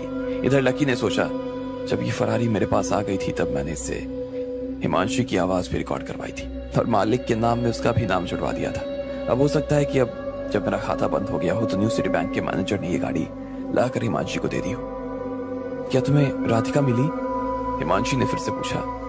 हाँ, वो मिल तो गई है, लेकिन हम दोनों के बीच में थोड़ी सी गड़बड़ हो गई है, इसलिए हमारी बात नहीं हो पा रही। लेकिन हाँ, थोड़े दिनों में सब ठीक हो जाएगा, लकी ने धीरे से मुस्कुराते हुए कहा। अच्छा, वैसे अगर तुम दिल्ली आओ तो मुझसे मिलना जरूर। हाँ, हिमांशी ने कहा और फिर लकी के सामने देखते हुए अपना हाथ हिला दिया। वो फरारी की तरफ जाने लगी और थोड़ी देर बाद वहां से रवाना हो गई। जब वो लोग गाड़ी में थे तो पूजा ने हिमांशी से पूछा, हिमांशी, क्या तुम सच में लकी से मिलने के लिए नहीं आई थी ना? तुम उससे मिल भी ली और फिर तुमने उसे अपने साथ खाना खाने के लिए क्यों नहीं बुलाया? हिमांशी ने फिर बड़े प्यार से मुस्कुराते हुए कहा, मैंने बस उससे देख लिया ना, मेरा पेट भर गया। वैसे भी मुझे मालूम है वो और राधिका एक दूसरे के लिए परफेक्ट है और उन दोनों के लिए मैं दिल से प्रार्थना करूंगी। इधर जब हिमांशी और पूजा वहां से निकले तो लकी और शिरीन अभी भी वहीं पर खड़े थे। ये कौन थी? शिरीन ने लकी की तरफ देखते हुए पूछा। ये मेरी बहुत अच्छी दोस्त है, लकी ने कहा, लेकिन ये कहते ही ना जाने कि उसके दिल में अचानक दर्द हो गया। वो सिर्फ उसकी दोस्त नहीं थी। इधर शिरीन को भी इस बात पर कुछ समझ नहीं आ रहा था कि उनका रिश्ता इतना सिंपल भी था जितना नजर आ रहा था। फिर उसने लकी की तरफ देखा और कहा, खैर छोड़ो, इस इंसान ने तो हमारा मूड ही खराब कर दिया। क्या तुम फिर से अंदर चलोगे? हम लोग मैच देखते हैं। लकी ने हाँ में सिर हिला दिया और कहा, नहीं लेकिन हमें कहीं और चलना चाहिए, मेरा यहाँ रुकने का ना मन नहीं कर रहा। और फिर लकी और शिरीन ने ऑटो लिया और वहां से निकल गए। इधर केशव अभी भी एक कोने में घायल सा बैठा हुआ था। उसने एम्बुलेंस को फोन लगाया और तुरंत अस्पताल में भर्ती हो गया। उसे इतनी ज्यादा चोट नहीं लगी थी। जैसे ही डॉक्टर ने उसका इलाज किया उसके बाद उसे जनरल वार्ड में शिफ्ट कर दिया गया। जब विराज को इस बात की खबर लगी तो वो भी उससे मिलने चला गया। अब आगे क्या होने वाला था? क्या विराज लकी से इस बात का बदला लेने वाला था? आपको क्या लगता है, क्या होंगे इन सभी सवालों के जवाब? कमेंट बॉक्स में कमेंट करके हमें जरूर बताएं और सभी सवालों के जवाब को जानने के लिए सुनते रहिए इंस्टा मिलियनेयर सिर्फ पॉकेट एफएम पर। जब केशव लकी की बात नहीं सुन रहा था तो लकी ने उसे अपनी तरफ से अपनी बात सुना दी। उसने उसके पैरों को रस्सी से बांधकर पूरी फरारी से चौराहे के 2 चक्कर लगवा दिए। उसके बाद उसने उसके ऊपर आग भी बरसा दी थी। ऐसे में नैना और बाकी लोग लकी से डरने लगे और उन्होंने उससे पहले ही माफी मांग ली। इधर थोड़ी देर बाद हिमांशी भी लकी से मिल ली थी, लेकिन वो बिना ज्यादा बात किए वहां से निकल गई। थोड़ी देर बाद जब केशव अस्पताल में आया तो विराज भी उससे मिलने के लिए पहुंच गया। केशव ने विराज को देखा तो बोला, विराज बना, मुझे माफ कर देना, मैं शिरीन के पास जाने की पूरी कोशिश कर रहा था लेकिन मैं जा नहीं पाया। अब तो उसे मुझसे बहुत ज्यादा नफरत हो गई और मुझे लगता नहीं है कि आगे आपका ये काम मैं कर पाऊंगा। क्या बात कर रहे हो? मैंने तुम्हें नई नई फरारी खरीद के दी और तुम उसके करीब जाने के बजाय उल्टा उससे दूर चले गए। ऐसा क्या हुआ जो वो तुमसे इतनी नफरत करने लगी? विराज ने पूछा। उसे गुस्सा तो बहुत आ रहा था लेकिन फिर भी वो उसकी बात को शांति से सुनना चाह रहा था। विराज बना एक लकी नाम का फटीचर आदमी था। उसकी कोई दोस्त थी जो बहुत अमीर थी और दिल्ली में रहती थी। वो लड़की जो अपने साथ कल फरारी लेकर आई ना, वो फरारी आपकी फरारी से ज्यादा शानदार थी। ऐसा मैंने देखा कि शिरीन की उस आदमी से ज्यादा अच्छी दोस्ती हो गई थी। मैंने जब उस लड़के को थोड़ी बात सुनाने की कोशिश की ना तो मैंने देखा कि इस बात पर शिरीन को गुस्सा आ गया। मुझे ये सब चोटें लगी हैं और वो लड़के की वजह से ही लगी ये सब चोटें। केशव ने विराज को समझाते हुए कहा। लकी, ये नाम सुनते ही विराज को तो बहुत बड़ा झटका लगा। उसे ऐसा लग रहा था जैसे उसके पैरों के नीचे से जमीन खिसक गई। उसे अचानक से याद आया कि राधिका के बॉयफ्रेंड का नाम भी तो लकी ही था। उसने उस नाम को बार बार डायरी में पढ़ा था, लेकिन विराज को इस बात पर विश्वास नहीं हो रहा था कि ये और वो एक ही आदमी थे। कुछ देर के बाद तो उधेड़ बुन में पड़ गया वो, पर फिर से उसे ऐसा लगा कि अभी इस बारे में कुछ भी सोचने का कोई फायदा नहीं। इसलिए उसने फिर से केशव की तरफ देखा और पूछा, अच्छा, तुम कह रहे हो कि उसकी दोस्त के पास में जो फरारी है वो मेरी फरारी से ज्यादा एडवांस है। कौन है वो उसकी दोस्त, उसका नाम क्या है? इतना तो पता नहीं बना, मैं तो बस उन लोगों की बात ही सुन रहा था, तो मुझे समझ आया कि वो दिल्ली से आई हुई कोई अमीर लड़की थी, केशव ने कहा। दिल्ली से? विराज ने अपना दिमाग दौड़ाना शुरू किया और वो ये चीज ढूंढने लगा कि आखिर दिल्ली में ऐसा कौन सा परिवार था जो उसके परिवार से भी ज्यादा अमीर था। ठीक इसी वक्त विराज का बॉडीगार्ड भीम अंदर आया और उसने विराज से कहा, विराज बना, मैंने 2 लोगों के बारे में थोड़ी बहुत जानकारी निकाल ली है। वो फरारी वाली जो लड़की आई थी ना, उसका नाम हिमांशी था और वो दिल्ली में एक बड़े परिवार की लड़की है। उसके परिवार का नाम है महेश्वरी परिवार। इसके अलावा ये जो लकी है ना, ये दिल्ली यूनिवर्सिटी में पढ़ाई करता था। ऐसा सुनने में आया है कि इस आदमी ने अपने कॉलेज में वहां पर भी खूब पैसा दान दिया था और यहाँ राजस्थान यूनिवर्सिटी में भी इसने 1 करोड़ का दान दिया था। लेकिन असल में ये फटीचर का फटीचर ही है। अब ऐसे में इसके पास पैसे इतने कहां से आए, इस बात का जवाब तो बना किसी के पास भी नहीं है। विराज ने जैसे ही ये सब सुना तो उसने कहा, अच्छा, ये हिमांशी का परिवार तो मुझे दिल्ली का कोई बड़ा परिवार लग रहा है। ऐसा लग रहा है कि ये हमारे चौहान परिवार से भी कोई बड़ा परिवार है। लेकिन ठीक है, मुझे हिमांशी की इतनी कोई चिंता नहीं है, लेकिन ये लकी। इससे पहले कि विराज अपनी बात खत्म कर पाता, केशव ने बीच में आते हुए कहा, विराज बना, वो फटीचर कोई इतना बड़ा रोरा नहीं है। वो तो एक मामूली सा पत्थर है जिससे आसानी से निपटा जा सकता है। लेकिन जब तक वो शिरीन के आसपास रहेगा ना, तब तक शिरीन तक पहुंच पाना मुश्किल है।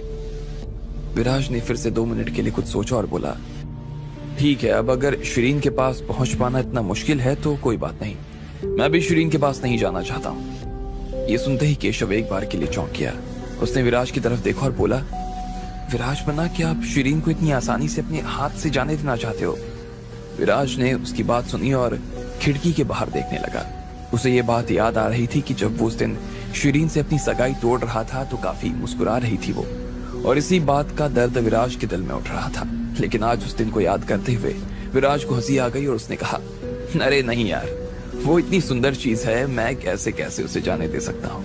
लेकिन अब जब हमारा ये प्लान काम नहीं कर रहा तो कोई बात नहीं, दूसरा प्लान ट्राई करेंगे। मैं शिरीन को पकड़ने के लिए किसी को भेजूंगा और जोर के दम पर ना उसे होटल में बुलाऊंगा। उसके बाद मैं वहां उसे कुछ नशीली दवा दे दूंगा। फिर उसके बाद उसके कमरे में जाऊंगा और मुझे उसके साथ जो भी करना होगा ना कर लूंगा। आज रात सब होने वाला है ये। अगली सुबह जब वो उठेगी ना तो उसे सिर्फ एक खाली बिस्तर और चादर से ढेर सारा लाल खून मिलेगा। केशव ने मुस्कुराते हुए देखा और फिर विराज की तरफ अपना अंगूठा दिखा दिया। फिर उसने कहा, विराज बना, लेकिन आप तो ऐसा कुछ नहीं करना चाहते थे ना? केशव सच में उसकी बात सुनकर घबरा गया। जब उसने सुना कि अब विराज सब कुछ अपनी तरह से अकेले ही करना चाह रहा था तो उसे ऐसा महसूस हो रहा था जैसे उसके साथ धोखा हुआ। उसने विराज की तरफ देखते हुए फिर से अपना हाथ हिलाया और कहा, विराज बना, आप चाहो तो मैं फिर से कोशिश। नहीं, मुझे लगता है कि इस वक्त तुम्हें सिर्फ आराम करने की जरूरत है। इस ओर ध्यान दो तुम, बाकी काम मैं संभाल लूंगा। और साथ में इस चीज का वादा भी करता हूँ कि अगर तुमने मेरे लिए इतना सब कुछ सहा है और तुम्हारा जो भी हाल हुआ है ये मेरी वजह से हुआ है, तो मैं इस कुर्बानी को खाली तो नहीं जाने दूंगा। इसकी भरपाई हर तरह से मैं करने की कोशिश करूंगा। बस तुम्हें मेरा एक और काम करना पड़ेगा। कैसा काम बना? तुम्हें ये नशीली दवाएं मेरे लिए मंगवानी होगी। बोलो, क्या तुम ये नशीली दवाएं मेरे लिए मंगवा पाओगे? केशव को ऐसा लग रहा था कि वो फिर से ठगा गया। उसने सोचा कि ये आदमी उससे दवा तो मंगवा रहा था, लेकिन इस बार सच में केशव उसके लिए दवा लेकर नहीं आना चाह रहा था। अगर वो उसे मना कर देता तो इसका खामियाजा उसे और उसके परिवार को भुगतना पड़ सकता था। बेकार में उसकी नजर में फांस नहीं होना चाहता था। हालांकि उसे ये करना तो बुरा लग रहा था, पर फिर भी उसने विराज की तरफ देखा और कहा, ठीक है बना, मैं ये काम कर दूंगा आपका, लेकिन मुझे उम्मीद है कि आपको मेरा ये सब काम याद रहेगा और इसका मुझे फायदा मिलेगा। देखो, ये तो कहने की बात ही नहीं है, तुम्हें उन सब चीजों की चिंता करने की जरूरत नहीं है। उसके बाद उसने अपने बॉडीगार्ड भीम को देखा और कहा, क्या तुम्हारे पास में इस बात की कोई जानकारी है कि इस वक्त शिरीन और लकी कहां पर है? भीम ने उसे देखा और कहा, बना, मुझे ऐसा मालूम है कि वो लोग अभी सिटी में कहीं पर हैं। वहां पर ढेर सारे होटल्स हैं, तो हमारे लोग भी वहीं पर हैं। ठीक है, तो फिर अभिराज को फोन करके बोलो कि ये काम हो जाना चाहिए। सारी डिटेल्स भेज दो और उसके बाद जैसे ही वो शिरीन को होटल में ले आए तो उससे कहो कि मुझे फोन करे। ठीक है बना। भीम ने कहा और अभिराज को फोन मिलाने के लिए होटल से बाहर आ गया। इधर लकी और शिरीन अभी भी सिटी में ही घूम रहे थे। पुरानी बनी दीवारें, मकानों, बाजारों और किलों को देखे जा रहे थे और लकी को यह सब काफी अच्छा लग रहा था। आसमान में अब अंधेरा होने को था, पर फिर भी वो लोग अभी तक घूम ही रहे थे। चलो, मुझे भूख लग रही है, खाना खा लेते हैं। खाना खाने के बाद मैं तुम्हें घर छोड़ दूंगा, लकी ने कहा। ठीक है, शिरीन ने कहा। उसके हाथ में बहुत सा सामान था जो अभी उसने बाजार से खरीदा था और इतनी देर तक लकी के साथ घूमने के बाद उसे काफी मजा आ रहा था। वो लकी के साथ काफी एंजॉय कर रही थी। वो ऐसे में खाना खाने के लिए सिटी में बने एक रेस्टोरेंट में चले गए। वहां ढेर सारी खाने की दुकानें थी और उन पर अलग रंगों की लाइटें लगी थी। वो सब काफी सुंदर लग रहे थे। लकी और शिरीन एक होटल के अंदर दाखिल हो गए। वहां पर खाना खाने वाले लोगों को पहले से ही काफी भीड़ का सामना करना पड़ रहा था और बहुत से लोग अपनी बारी आने का इंतजार कर रहे थे। थोड़ी देर बाद लकी और शिरीन का भी नंबर आया। वो लोग खाना खाने के लिए बैठे और फिर जल्दी ही खाना खत्म कर लिया। अचानक से लकी ने देखा कि टेबल के कोने वाली टेबल पर एक बहुत ही सुंदर सी लड़की बैठी थी। उसने सफेद रंग के कपड़े पहने थे और उसके चेहरे पर एक चमक सी नजर आ रही थी। वो सच में सुंदर लग रही थी और उसे देखकर ऐसा महसूस हो रहा था जैसे उसे इस बात का एहसास नहीं था। उसकी त्वचा ऐसी लग रही थी जैसे रुई और मलाई से बनी हुई हो। उस सफेद रंग की ड्रेस में वो परी से कम नजर नहीं आ रही थी। उसे देखकर कोई भी आसानी से उसका मुरीद हो सकता था। इधर शिरीन ने भी उसे उस दिशा में देखा जिस दिशा में लकी देख रहा था और फिर लकी से बोली, इतनी देर तक उस लड़की को मत देखते रहो, अच्छी बात नहीं है ये, शिरीन ने लकी से कहा। लकी ये बात सुनकर शर्म में पड़ गया और उसने कहा, नहीं, मैं तो बस उसे। शिरीन को उसका ऐसा कच्चा पक्का सा जवाब सुनकर हंसी आ गई और उसने कहा, वैसे वो है तो बहुत सुंदर, लेकिन उसे मालूम नहीं है कि जो उसे देख रहा है ना वो खुद कितना सुंदर है। शिरीन के मुंह से ये बात सुनकर लकी को फिर से शर्म आ गई और उसके गाल लाल हो गए। इसके बाद वो दोनों कुछ देर तक बात करते रहे और इतने में उस लड़की ने अपना खाने के लिए जो डिश मंगवा रखी थी वो आ गई। उस लड़की ने उसे खाना शुरू कर दिया।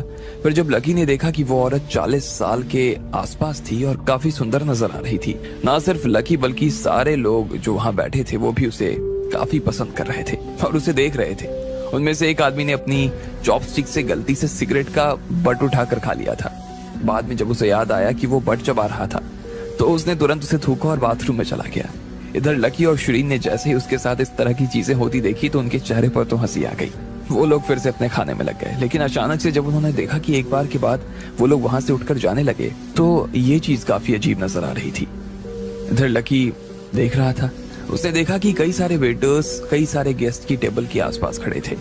लकी ने उनमें से एक टेबल की तरफ देखा और उसने पाया कि एक वेटर उस टेबल पर बैठे मेहमान से कुछ कह रहा था और फिर उसने सामने सिर झुकाने वाला था। इतने में वो गेस्ट वहां से उठा और बाहर चला गया। अब लकी का दिल और भी कंफ्यूज हो गया। उसे समझ नहीं आ रहा था कि ये सब क्या हो रहा था। हाँ, वो इतना जरूर समझ गया था कि ये सब जो हो रहा था वो वेटर के कहने पर ही हो रहा था, लेकिन वो ऐसा क्यों कर रहा था ये लकी की समझ से बाहर था। अब आगे क्या होने वाला था, क्या चल रहा था ये सब उस होटल में और क्या जुड़ाव था इस चीज का लकी और शिरीन के साथ। आपको क्या लगता है, क्या होंगे इन सभी सवालों के जवाब? कमेंट बॉक्स में कमेंट करके हमें जरूर बताएं और सभी सवालों के जवाब को जानने के लिए सुनते रहिए इंस्टा मिलियनेयर सिर्फ पॉकेट एफएम पर।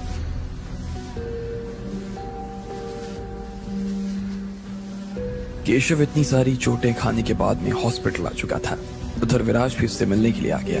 जब विराज को समझ आया कि केशव शिरीन तक नहीं पहुंच पाया था तो उसे लग रहा था कि अब उसे कोई ना कोई रास्ता निकालना पड़ेगा ही। इसलिए उसने सोचा कि वो शिरीन को उठवा ले और उसे अपने साथ होटल ले आए।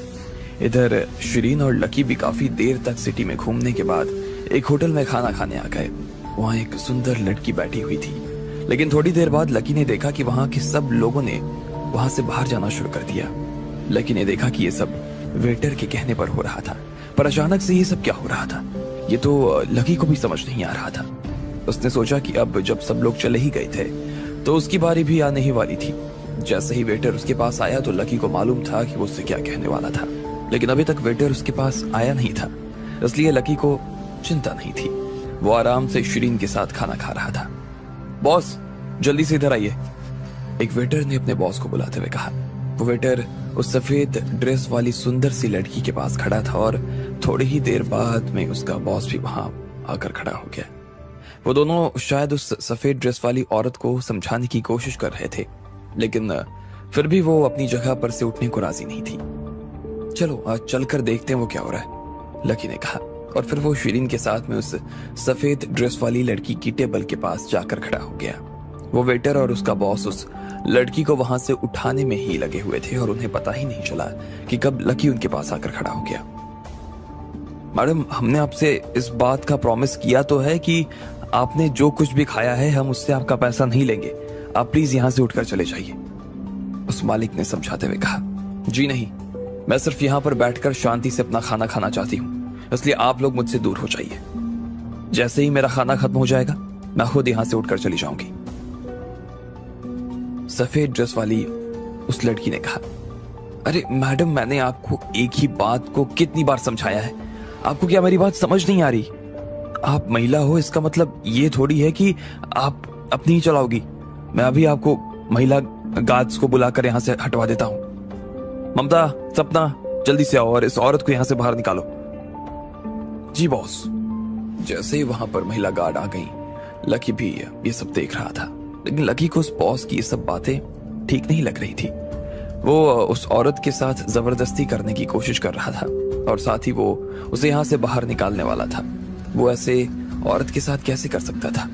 और उससे भी बड़ी बात यह कि लकी ऐसा सब होते हुए कैसे देख सकता था? इसलिए उसने जोर से चिल्लाते हुए कहा, बस बहुत हुआ, आप लोग इनके साथ ऐसा कुछ नहीं कर सकते। इन दोनों गार्ड्स को यहां से हटाइए।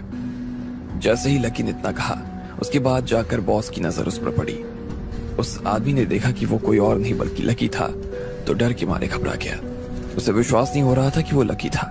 वो तुरंत पीछे हटा और फिर एक गहरी सांस लेते हुए बोला, ये हमारे होटल का मामला है, आपको इस बारे में बीच में बोलने की जरूरत नहीं है। और तुम दोनों खड़ी खड़ी क्या मुंह देख रही हो? बाहर निकालो इस औरत को। उस आदमी ने फिर से अपने गार्ड्स के ऊपर चिल्लाते हुए कहा। उनमें से एक गार्ड ने उसका हाथ पकड़ा और दूसरे ने उसका हाथ से कांटा छुड़वा दिया। दोनों ही उसे अपनी जगह पर से खड़ा करने लगे थे। ये सब क्या कर रहे हो तुम लोग? इतने में लकी ने दोनों गार्ड्स को पीछे की तरफ धक्का दे दिया और उस सफेद ड्रेस वाली औरत को बचाकर खुद उसके सामने आकर खड़ा हो गया। फिर उसने उस बॉस की तरफ देखा और कहा, यार तुम यहाँ बिजनेस लेकर बैठे हो, तुम्हें मालूम नहीं है कि कस्टमर भगवान की तरह होता है? तुम्हें यह अधिकार किसने दिया कि तुम कस्टमर के साथ इस तरह का व्यवहार करो? तुम होते कौन हो उनके साथ इस तरह का व्यवहार करने वाले? अगर तुम इसी तरह से होटल चलाते रहे ना, तो एक आध महीने के अंदर ही होटल बंद होने की कगार पे आ जाएगा। लकी ने उस आदमी को जमकर लताड़ा और उसके बाद उसने सफेद ड्रेस वाली महिला की तरफ देखा और बोला, मैडम देखिए, इस होटल की सर्विस बहुत खराब है। मुझे लगता है कि हमें खुद यहाँ से चले जाना चाहिए और कोई दूसरा अच्छा होटल देख लेना चाहिए। यहाँ खाने से सिर्फ हमारा मूड ही खराब होगा। क्या आप हमारे साथ आना पसंद करेंगी? हाँ चलो, किसी और जगह चलकर खाते हैं। मुझे भी आपके लिए ये जगह ठीक नहीं लग रही। शिरीन ने भी उस औरत का हाथ पकड़कर उसे ले जाते हुए कहा, चलो ठीक है, मैं तुम्हारे साथ आने के लिए तैयार हूँ। उस सफेद वाली लड़की ने धीरे से मुस्कुराते हुए कहा। वो लकी और शिरीन के साथ में एकदम से राजी हो गई। जैसे ही लकी ने अपने साथ लेकर उसे बाहर निकलने वाला था कि इतने में उस बॉस ने उसका हाथ पकड़ लिया। उसके चेहरे पर उसका गुस्सा साफ नजर आ रहा था और उसने बहुत ही ठंडी आवाज में कहा, वो अकेली जा सकती है, लेकिन तुम दोनों नहीं जा सकते। तुम दोनों को यहीं पर रुकना पड़ेगा। क्यों? तुम्हारे पास क्या इतना पावर है जो तुम हम दोनों को रोक दोगे? चुपचाप मेरे रास्ते से अलग हो जाओ, लकी ने कहा। उसे समझ नहीं आ रहा था कि वो उसे रोक क्यों रहा था, इसलिए उसने उस बॉस को धक्का दिया और वहां से निकलने लगा। लेकिन फिर से उस आदमी ने लकी को उसके कपड़ों से पकड़ लिया और शिरीन को भी रोकते हुए बोला, मैंने कहा ना तुम लोग नहीं जा सकते हो। ठीक इसी वक्त कुछ एक जवान और खतरनाक लोग वहां पर आ गए। उनमें से एक आदमी बहुत बड़ा था और उसने अपनी दाढ़ी पर हरा रंग करा रखा था। उस आदमी ने लकी की तरफ देखा और फिर खतरनाक मुस्कान के साथ बोला, क्या हुआ? तुम तो बाहर जा रहे थे ना, जाओ, लेकिन मेरे होते हुए तुम यहां से नहीं जा सकते। अभिलाष भाई, आप आ गए। वो सूट वाला आदमी उस हरी दाढ़ी वाले आदमी के पास आकर खड़ा हो गया और मुस्कुराते हुए उसे देख रहा था। ये वही अभिलाष था जिसके बारे में विराज पहले बात कर रहा था। वो जयपुर सिटी का बहुत बड़ा गुंडा था और यहाँ पर उसका नाम चलता था। जब उसे विराज का मैसेज मिला तो उसने अपने छोटे भाई को लकी और शिरीन के बारे में जानकारी निकालने के लिए भेज दिया। जैसे ही उन्होंने देखा कि वो दोनों इस होटल में आकर खाना खा रहे थे, तो उसने ये खबर अभिलाष को दे दी। ये सुनने के बाद में अभिलाष ने तुरंत वहां के बॉस को फोन लगाकर होटल को खाली करवा दिया। वो लोग यहीं पर शिरीन को बांधना चाह रहे थे और उसे नशीली दवा खिलाना चाह रहे थे। उसके बाद ये लोग शिरीन को यहाँ से होटल में ले जाते और वहां पर विराज उसके साथ जबरदस्ती करता। जहां तक बात लकी की थी तो वो लोग उसे भी नहीं छोड़ने वाले थे और वो उसे अच्छा खासा सबक सिखाने वाले थे। अब इधर लकी के पास में जो वेटर खड़े थे उन्होंने अभिराज का खूब नाम सुना था। वो सब लोग अभिराज को अच्छी तरीके से जानते थे, इसलिए जैसे ही उन्होंने देखा कि अभिराज की बात हो रही है तो वो समझ गए कि लकी ने खुद अपनी मौत को बुलाया था। ऐसे में वो खुद भी बहुत डरे हुए थे, इसलिए उनकी खुद भी सांस तक लेने की हिम्मत नहीं हो रही थी। ठीक इसी वक्त अब यहाँ पर सिर्फ 3 लोग बाकी रह गए, लकी, शिरीन और वो सफेद कपड़ों वाली लड़की। उस बॉस ने अपने वेटर को इशारा किया और दरवाजा लगाने के लिए कह दिया। जैसे ही लकी और शिरीन ने देखा कि वो दरवाजा लगाने वाले थे तो उन्हें अजीब सा महसूस होने लगा, लेकिन वो सफेद कपड़ों वाली औरत अभी भी शांति से अपनी जगह पर बैठी हुई थी। उसे समझ नहीं आ रहा था कि आखिर इस दरवाजे को लगाने की जरूरत क्या थी। अभिराज खुद भी आकर एक कुर्सी पर बैठ गया। उसने लकी को देखा, फिर उसकी नजर शिरीन से मिली और उसके बाद उस सफेद कपड़े वाली औरत को देखने लगा। फिर उसने शिरीन की तरफ देखा और बोला, शिरीन जी नमस्ते। मुझे एक बात समझ नहीं आ रही कि आपने इस जैसे फटीचर आदमी के चक्कर में केशव भाई जैसे आदमी को धोखा देने के बारे में कैसे सोच लिया। शिरीन ये बात सुनकर थोड़ी हैरान हो गई। उसे मालूम था कि उसने विराज को नहीं बल्कि विराज ने उसे धोखा दिया था। ऐसे में उसने गुस्से से अभिराज की तरफ देखा और बोली, तुम्हें क्या केशव ने यहां भेजा है? क्या चाहते हो तुम? तुम्हें मालूम है ना कि मेरा नाम शिरीन है और मैं जरीवाला परिवार से हूं। अगर मेरे साथ कुछ भी उल्टा सीधा करने के बारे में सोचा ना तो तुम्हें मालूम नहीं कि मेरे पिताजी तुम्हारे साथ क्या करेंगे। उसकी बात सुनकर अभिराज अपने पैर पर पैर रखकर बैठ गया। उसने अपना लाइटर निकाला, एक सिगरेट जलाई और फिर एक पफ लेते हुए बोला, शिरीन जी आप इतनी सुंदर हैं फिर भी आप इतना गुस्सा कर रही हैं। वैसे आप गुस्से में और ज्यादा सुंदर लगती हैं। अब समझ में आया कि केशव भाई आपसे इतना प्यार क्यों करते हैं। बनाने तो आपको जब पहली बार अस्पताल में देखा तब से ही आपके प्यार में पागल हो गए थे। याद है ना आपको? मुझे कुछ भी याद नहीं है और ना ही मैं किसी तरह की कोई फालतू बात याद करना चाहती हूँ और सुनना चाहती हूँ। चुपचाप मेरा रास्ता छोड़ो, जाने दो यहाँ से। चलो लकी, शिरीन ने फिर से गुस्से में कहा। इतने में अभिराज ने फिर से सिगरेट का एक कश लिया और धुआं छोड़ते हुए बोला, मैडम शिरीन, मुझे लगता है कि आप शायद कुछ ज्यादा ही बेशर्म हो।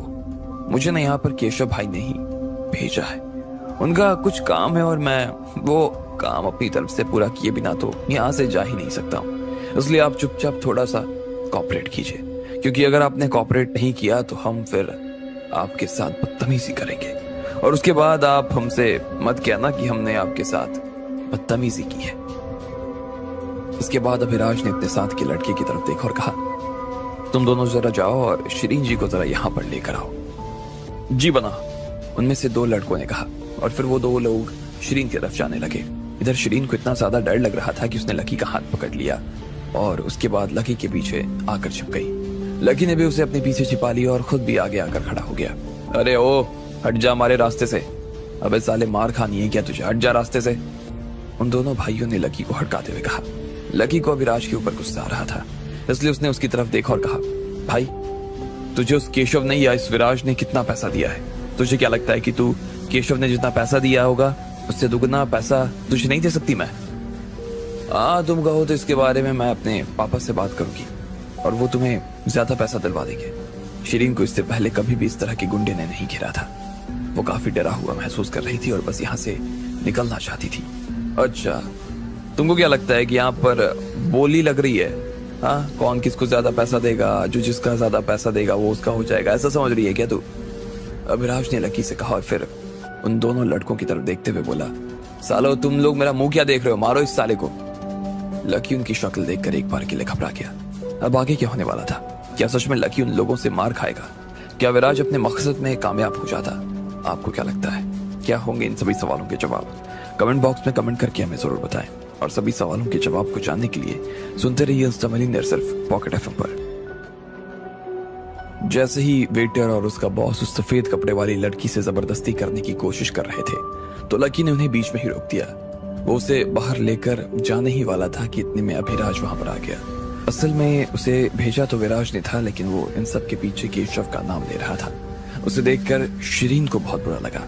वो चाह रही थी कि जल्द से यहाँ से बाहर निकला जाए, लेकिन अभिराज उससे बात करने की कोशिश बेकार समझ रहा था। इतने में एक आदमी लकी के बालों के पास पहुंचा और उसने उसके बाल पकड़ लिए और दूसरे ने उसके कपड़े, वो उसे खींचकर बीच में लाने की कोशिश कर रहे थे। और उसे पीटना चाहते थे। जैसे ही लकी ने देखा कि वो दोनों लोग उसे मारने के लिए आगे आ रहे थे तो इतने में लकी ने तुरंत शिरीन को पीछे धक्का दे दिया। वो किसी भी हाल में उसे तो चोट नहीं पहुंचाने देना चाहता था। इसके बाद लकी ने अपने दोनों हाथ उठाए और उन दोनों लोगों को धक्का दिया। उन दोनों को इस बात का जरा भी एहसास नहीं था कि लकी उन दोनों के ऊपर इतनी जोर से हमला कर सकता है। इस तरह से धक्का खाने के बाद उन्हें फिर से गुस्सा आया और वो फिर से लकी को पीटने के लिए आगे आ गए। वो उसे मुक्का मार रहे थे लेकिन उन लोगों के मुक्के लकी तक नहीं पहुंच पाए। अचानक से उनके मुंह से निकला, अरे बाप रे! उन दोनों के चेहरे पर उल्टा लकी ने मुक्का मार दिया। एक की नाक टूट गई और दूसरे की आंख फूट गई। जैसे ही उन्होंने अपना मुंह ढका और दर्द के मारे चिल्लाने लगे कि इतने में लकी ने उनके दोनों पेट में लात मारनी शुरू कर दी। वो दोनों अब नीचे जमीन पर गिर गए। उन्होंने अपने पेट पकड़े और वो मारे दर्द के चिल्लाने लगे। लकी ने उन दोनों को नीचे गिरा दिया। साथ ही अभिराज को भी उसके बाकी आदमियों को गुस्सा दिला दिया। साले, तुझको क्या लगता है अभिराज भाई के आदमी को मारेगा? अबे तुझे जिंदा रहना है या नहीं रहना है? रुक, अभी बताता हूँ तुझे हम क्या है। अभिराज भाई, मैं इस आदमी की पसलियां तोड़ दूंगा। फिर जैसे ही अभिराज ने अपना हाथ उठाया तो उसके साथ वाले लोग शांत हो गए। उनके मुंह पर जैसे ताले लग गए थे। वो बस लकी को गुस्से और नफरत भरी नजरों से देख रहे थे। अभिराज भी उसे देखे जा रहा था लेकिन उसके चेहरे पर मुस्कान थी और उसने कहा, वैसे आदमी दिखने में भले ही फटीचर हो लेकिन फिर भी भाई में दम तो है। लेकिन तुझे क्या तू मेरे 10 लोगों से लड़ सकता है? हाँ, 10 क्या, मैं 11 को भी मार सकता हूँ। चाहे तो तुझे भी शुरू करके देख सकता हूँ, ठीक है? चाहे हो जाए जो भी, लेकिन मैं जब तक यहाँ पर खड़ा हूं ना, शिरीन को कोई कुछ नहीं कर सकता, हाथ तक नहीं लगा सकता, लकी ने कहा। जैसे ही शिरीन ने लकी के मुंह से ये बात सुनी तो उसके घबराए दिल को थोड़ी सी ठंडक पड़ गई। वो अब थोड़ा सा शांत महसूस कर रही थी। अरे वाह, मुझे तो लगता है कि तू बहादुर है लेकिन उतना बेवकूफ भी है। तू जानता है ना तू किससे पंगा ले रहा है? यहाँ का अंडरवर्ल्ड मुझसे है, जानता है ना? मैं तुझे एक आखिरी मौका दे रहा हूँ, दूर हट जा, वरना मैं तुझे बता रहा हूँ कि सफेद चाकू तेरे अंदर जाएगा और लाल होकर वापस आएगा। जैसे ही अभिराज ने इतना पर कहा कि इसके बाद वहां खड़े लड़कों में से एक लड़के ने पीछे से चाकू निकाली और उसे खोल दिया। वो लकी को देखकर हंस रहा था और चाकू की नोक पर हाथ फेरने लगा। फिर उसने एक बार के लिए जमीन पर थूका और गुस्से में लकी की तरफ देखने लगा। लकी के दिल की धड़कन तो एक बार के लिए तेज हो गई लेकिन उसने अभी भी शिरीन को अपने शरीर से ढका हुआ था। इधर शिरीन ने जब देखा कि सामने वाले ने चाकू निकाल लिया तो वो समझ गई कि लकी की जान को खतरा था। अब उसे क्या करना था उसे अपने दिल में समझ आ गया था। वो अपनी वजह से कभी भी लकी को किसी भी तरह की चोट नहीं आने देना चाहती थी। वो बाहर आई और बोली, नहीं, उसके साथ कुछ करने की जरूरत नहीं है, मैं तुम्हारे साथ चलने के लिए तैयार हूँ। जैसे ही अभिराज ने ये बात सुनी तो इतने में अभिराज के चेहरे पर मुस्कान आ गई और बोला, चलो ये अच्छा हुआ, भले ही आप बहुत नखरे दिखा रही थी लेकिन मान तो गई, ये बात अच्छी है। शिरीन, नहीं जाओगी, लकी ने कहा और इतने में शिरीन ने उसकी बात को बीच में काटते हुए कहा, नहीं लकी, तुम्हें चिंता करने की जरूरत नहीं है, मैं बस केशव से मिलने जा रही हूँ, उसमें कुछ भी नहीं है, कोई दिक्कत नहीं। इससे पहले कि लकी आगे कुछ कह पाता शिरीन ने फिर से अभिराज को देखा और कहा, मैं तुम्हारे साथ चलने के लिए तैयार हूँ लेकिन तुम्हें भी एक चीज का प्रॉमिस करना है, तुम इसके साथ कुछ नहीं करोगे। अगर तुमने इसे जरा भी चोट पहुंचाने की कोशिश की ना तो मैं तुम्हें जिंदा नहीं छोड़ूंगी। अभिराज ने उसकी बात सुनी और उसके बाद अपने सिगरेट नीचे जमीन पर फेंक दिया। फिर उसने शिरीन को देखा और कहा, ठीक है, मैं वादा करता हूं कि मैं इसके साथ कुछ नहीं करूंगा। भले ही अभिराज ने शिरीन का मन रखने के लिए कह दिया था लेकिन वो जानता था कि वो विराज की कही बात को नहीं डाल सकता था। विराज ने उसे कहकर भेजा था कि उसे लकी को भी सबक सिखाना था, इसलिए अभिराज ने अपने मन में सोच लिया कि वो शिरीन को तो अपने साथ में लेकर जाएगा लेकिन पीछे लकी को भी पीटने के लिए वो अपने कुछ हाथ नहीं छोड़ देगा। अभिराज ने फिर से शिरीन की तरफ देखा और मुस्कुराते हुए सोचने लगा, इससे शिरीन जी, आपको क्या लग रहा है कि हम क्या आपको सिर्फ अपने साथ इसलिए ले जा रहे हैं ताकि आपको केशव से मिलवा दें? आप इतनी सीधी कैसी हो सकती हैं शिरीन जी? जब आप गाड़ी में आकर बैठोगी ना तब हम लोग देखेंगे। सबसे पहले आपको नशीली दवा खिलाएंगे, उसके बाद आप बेहोश होंगी, फिर उस हालत में हम आपको होटल लेके जाएंगे, वहां पर विराज पन्ना आपको कमरे में लेकर जाएंगे और फिर आपका स्वाद लेंगे। इसके बाद कल सुबह आप जब उठेंगे ना तो एक बड़े बिस्तर में होंगी बिना कपड़ों के। तुम्हें क्या लगता है ये सब काम केशव ने किया है? नहीं, ये काम हमारे बना के दिमाग का है। क्या कमाल का दिमाग है ना हमारे बना का। इधर शिरीन ने लकी को देखा और बड़े प्यार से बोली, आज तुम मेरे साथ में खड़े थे, मुझे इस बात की बहुत खुशी है लकी। अब तुम वापस यूनिवर्सिटी जाओ। सच में तुम मेरी चिंता मत करो, जैसे ही मैं फ्री होंगी ना मैं फोन करूंगी तुम्हें। इसके बाद शिरीन मुस्कुराने लगी और सीधा अभिराज की तरफ जाने लगी। लकी को उसका इस तरह से जाना ठीक नहीं लगा। उसके दिमाग में अजीब से ख्याल आ रहे थे। वैसे शिरीन जो कह रही थी वो सही भी था। वो सिर्फ केशव से मिलने के लिए ही तो हॉस्पिटल जा रही थी, उसमें कौन सी बड़ी बात थी। लेकिन फिर भी उसे अपने दिल में ऐसा महसूस हो रहा था जैसे कुछ न कुछ तो गड़बड़ थी। ठीक इसी वक्त उसने अचानक से किसी औरत की आवाज सुनी। उसे समझ नहीं आ रहा था कि वह आवाज कहां से आ रही थी। उसने लकी की तरफ देखा और बहुत धीरे से कहा, नहीं, तुम उसे नहीं जाने दे सकते। हो सकता है कि उसके साथ में कुछ गलत हो जाए। लकी को अभी तक समझ नहीं आया कि यह आवाज कहां से आ रही थी। उसे लग रहा था कि यह आवाज उसकी सासू मां की थी। लकी ने फिर से उस आवाज को सुना और शिरीन की दिशा में बढ़ने लगा। उसने शिरीन का हाथ पकड़ा और उसे फिर से पीछे खींच लिया। शिरीन उसे ऐसे देख रही थी जैसे वो मानो पूछ रही थी कि आखिर वो क्या कर रहा था। नहीं, तुम उसके साथ में नहीं जाओगी। हो सकता है कि तुम्हारे साथ कुछ गलत हो जाए। लकी ने कहा, तुम्हें क्या मरना है भैया, बीच में आने की क्या जरूरत है। फिर से अभिराज ने उसके ऊपर चिल्लाते हुए कहा। वो देख रहा था कि उसका प्लान सक्सेसफुल होने ही वाला था कि इतने में फिर से लकी बीच में आ गया। इस बात से उसे गुस्सा आ गया। उसके सारे लड़के लकी का सिर फोड़ देने के लिए आगे आ गए और उनमें से लगभग सब ने अपने अपने खंजर निकाल लिए। लकी के हाथ में कुछ नहीं था, उसके पास में कोई हथियार नहीं थे, लेकिन फिर भी वो उनसे ये कह देना चाहता था कि उसे उनमें से किसी से भी डर नहीं लग रहा था। लेकिन लकी के पास भी इस चीज से निपटने का कोई रास्ता नहीं था। तुम्हें मार्शल आर्ट्स आती है? तभी पीछे से किसी की आवाज आई। ये तो वही आवाज थी जो लकी ने पहले भी सुनी थी, जिस वजह से उसने शिरीन का हाथ पकड़ा था। नहीं, लकी ने कहा। उसे ऐसा लग रहा था जैसे वो खुद ही बात कर रहा था। शिरीन लकी की तरफ देख रही थी और उसने शक करते हुए कहा, तुम मुझे जाने के लिए मना क्यों कर रहे हो? उसने मुझसे पूछा है कि क्या मुझे मार्शल आर्ट्स आती है। लकी ने फिर से शिरीन को देखा और ये बात कहने लगा। इतने में फिर से एक आवाज आई, क्या तुम्हें थोड़ी बहुत भी नहीं आती? जैसे कि कोई किक या फिर कोई पंच। लकी ये सुनकर दंग रह गया। जब वो आवाज उससे बात कर रही थी तब शिरीन के चेहरे पर कोई भाव नहीं थे। वो उस पर उससे कुछ भी नहीं कह रही थी। वो बस अभिराज और बाकी लोगों को देख रही थी। इधर अभिराज भी इधर उधर देख रहा था। सब लोग एक दूसरे के ऊपर चिल्ला रहे थे। उन्हें खुद भी किसी की आवाज नहीं आ रही थी। लकी को ये सब बहुत अजीब लग रहा था।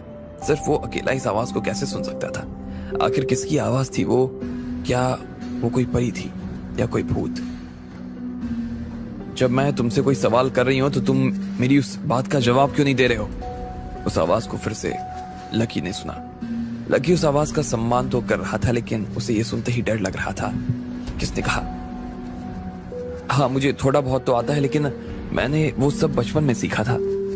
जब बाकी लोगों ने लकी को ऐसे हवा में बात करते सुना तो उन सब लोगों के लिए ये काफी अजीब था। किसी को समझ नहीं आ रहा था कि ये हो क्या रहा था। अरे ये लड़का आखिर किससे बात कर रहा है? पागल बनाने की कोशिश कर रहा है क्या? इसे क्या लगता है ये हमें इतनी आसानी से उल्लू बना देगा? इसके बाद लकी ने कहा, हाँ, लेकिन मैं आपको कह देता हूँ कि मैं बहुत छोटा था तब मैंने ये सब सुना था और सीखा था। मुझे वो सब ठीक से याद भी नहीं है, उनमें से बहुत कुछ तो मैं भूल भी गया हूँ। इतने में फिर से उस लड़की की आवाज आई और उसने कहा, चलो अच्छा है, तुम्हें ये सब तो याद है ना, तो हो जाए, बाकी मैं तुम्हें याद दिला दूंगी कि तुम्हें इन सब से कैसे निपटना है। अरे पर उनके हाथ में चाकू है, मैं उनसे कैसे निपट सकता हूँ? उल्टा मेरी जान ले लेंगे वो, लकी ने कहा।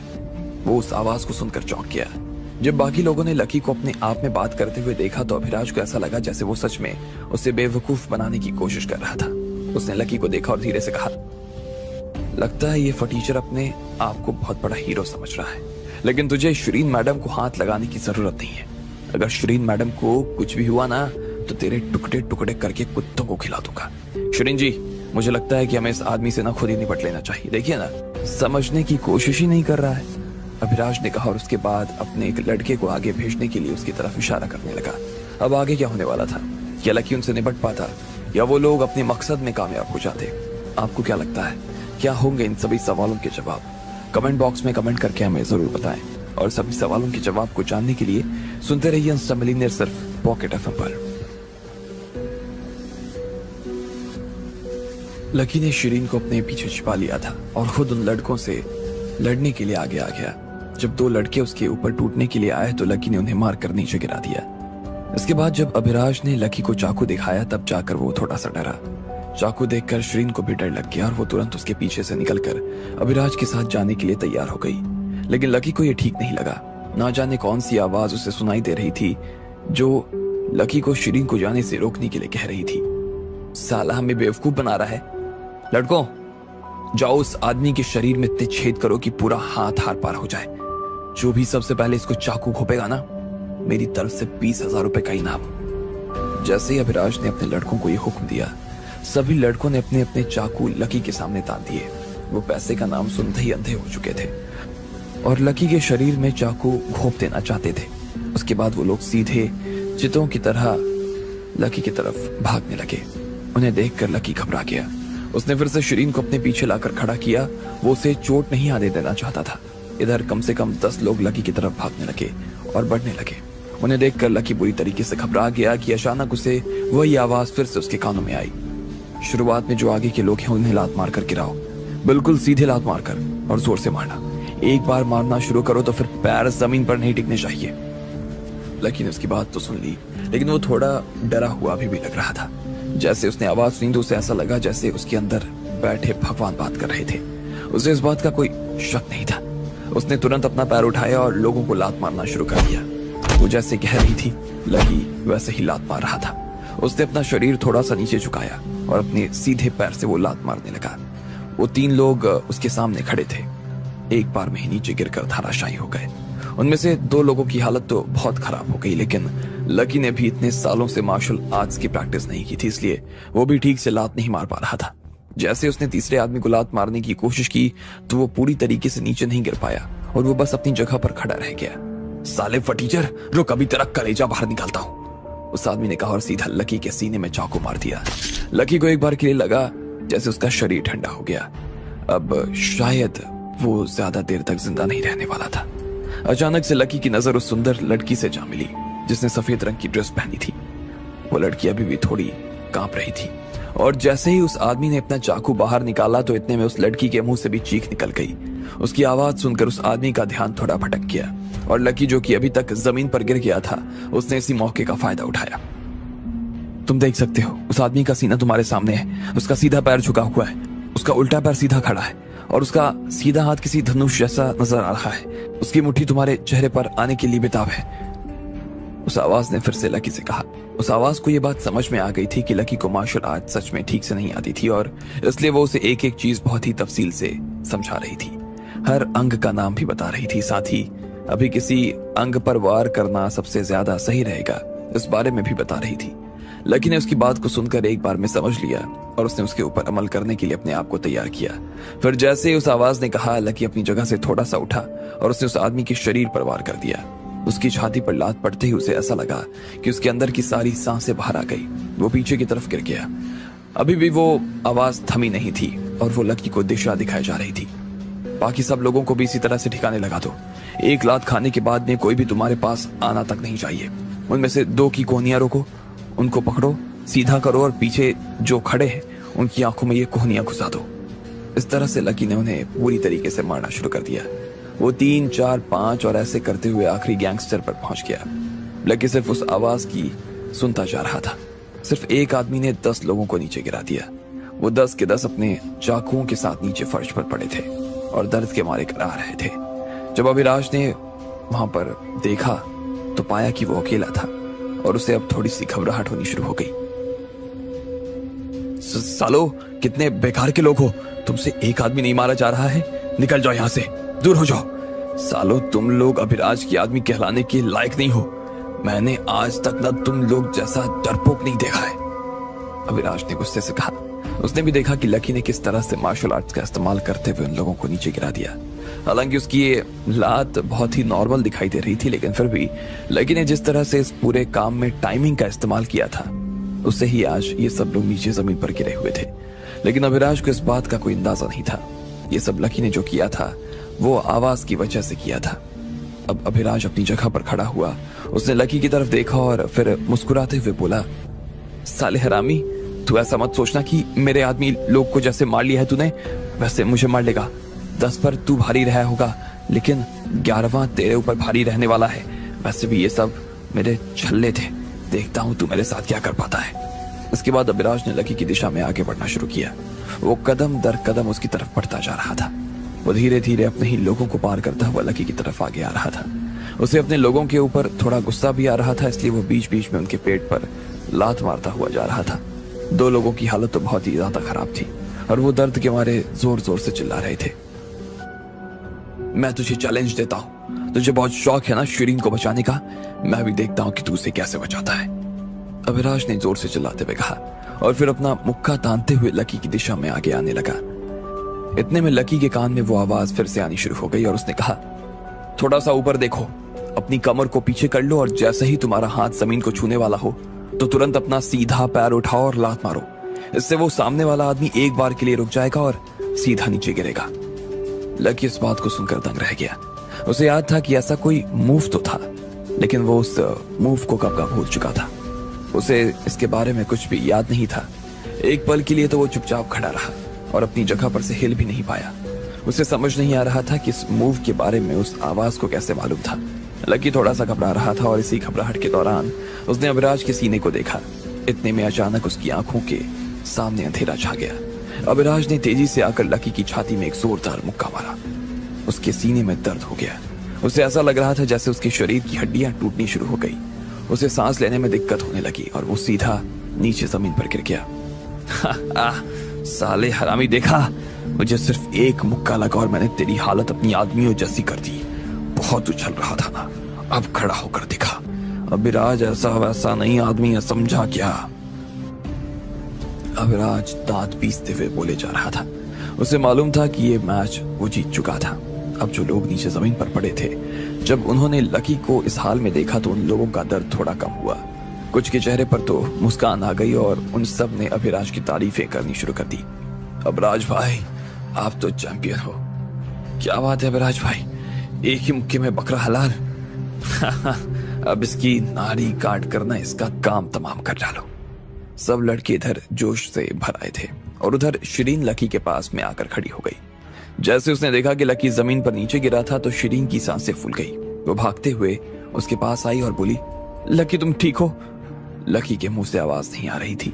ये देखकर वो घबरा गई और उसे गुस्सा आ गया। फिर वो अपनी जगह खड़ी हुई और लकी को अपने शरीर से ढकते हुए गुस्से में अभिराज से बोली, अब अगर इसे हाथ लगाने की हिम्मत की ना तो मुझसे बुरा और कोई नहीं होगा। अभिराज लेकिन उसकी बात नहीं सुन रहा था। उसने भी अपने हाथ में खंजर लिया और हंसते हुए बोला, शिरीन मैडम, आपने देखा नहीं है इस आदमी ने किस तरह मेरे सारे आदमियों को मारा है। अब अगर मैं इस आदमी की जान नहीं लूंगा तो मेरी मार्केट में वैल्यू कम हो जाएगी ना। शिरीन अभिराज को छोड़कर उसके चाकू को देख रही थी। वो बहुत खतरनाक नजर आ रहा था और शिरीन को ऐसा लग रहा था जैसे वो उसे मार ही डालेगा। लेकिन फिर भी लकी के सामने से हटने के लिए वो राजी नहीं थी। वो अभी भी उसके सामने खड़ी थी। जैसे ही वो पहले खड़ी नजर आ रही थी, अचानक से उसकी आंखों से आंसू बहने लगे। उसे इस बात से कोई फर्क नहीं पड़ रहा था कि भले ही ये चाकू उसके शरीर के आर पार हो जाए, लेकिन वो लकी के सामने से हटने वाली नहीं थी। फिर भी उसके आंसू रुकने का नाम नहीं ले रहे थे और उसने रोते हुए कहा, नहीं, तुम उसे नहीं मार सकते हो। लेकिन तब तक अभिराज उनके पास आ गया और उसने शिरीन को खींच कर एक तरफ कर दिया। अचानक से फिर से एक आवाज आई, तुम लोग यहाँ मरने के लिए आए हो, लेकिन क्या उन्हें मारने से पहले तुमने मुझसे पूछा कि तुम लोगों को सच में मार सकते हो या नहीं मार सकते हो? यह आवाज बहुत ही सुंदर और मीठी थी। उस आवाज से इस बात का अंदाजा लगाया जा सकता था कि वो जो भी इंसान बात कर रहा था वो बहुत सुंदर और आकर्षक था। भले ही वो अभिराज को डांट रही थी, लेकिन फिर भी उसकी आवाज सुनकर किसी को उससे प्यार हो सकता था। ये वही लड़की थी जिसने सफेद रंग के कपड़े पहने थे। अभिराज ये आवाज सुनते ही उस सफेद कपड़े वाली लड़की को देखने लगा। जैसे उसने उसे देखा तब से यही सोचा कि वो अपने लिए इस लड़की को बांध लेगा। एक बार शिरीन और विराज का मसला खत्म हो जाए तो वो उस लड़की को होटल में ले जाता और इसके साथ अपनी सारी कसर पूरी करता। अभिराज ने उसे देखा और मुस्कुराते हुए बोला, मैडम, आपकी आवाज तो सच में मेरा दिल जीत रही है। क्या गजब की आवाज पाई है आपने। क्या आप मेरे साथ खाने पर चलना चाहोगी? उसके बाद हम लोग अभिराज ने कहा और अपने होठों पर अपनी जुबान फेर ली। मेरी सिर्फ आवाज ही अच्छी है, लेकिन मेरा शरीर देखकर तुम डर जाओगे, उस लड़की ने कहा और फिर अभिराज को देखकर मुस्कुराने लगी। अब आगे क्या होने वाला था? आखिर कौन थी वो सफेद कपड़ों वाली लड़की जो लकी को बचा रही थी, और क्या था उसका शरीर जिसका राज वो खोलने वाली थी? आपको क्या लगता है क्या होंगे इन सभी सवालों के जवाब? कमेंट बॉक्स में कमेंट करके हमें जरूर बताएं। और सभी सवालों के जवाब को जानने के लिए सुनते रहिए इंस्टा मिलीनियर सिर्फ पॉकेट एफएम पर।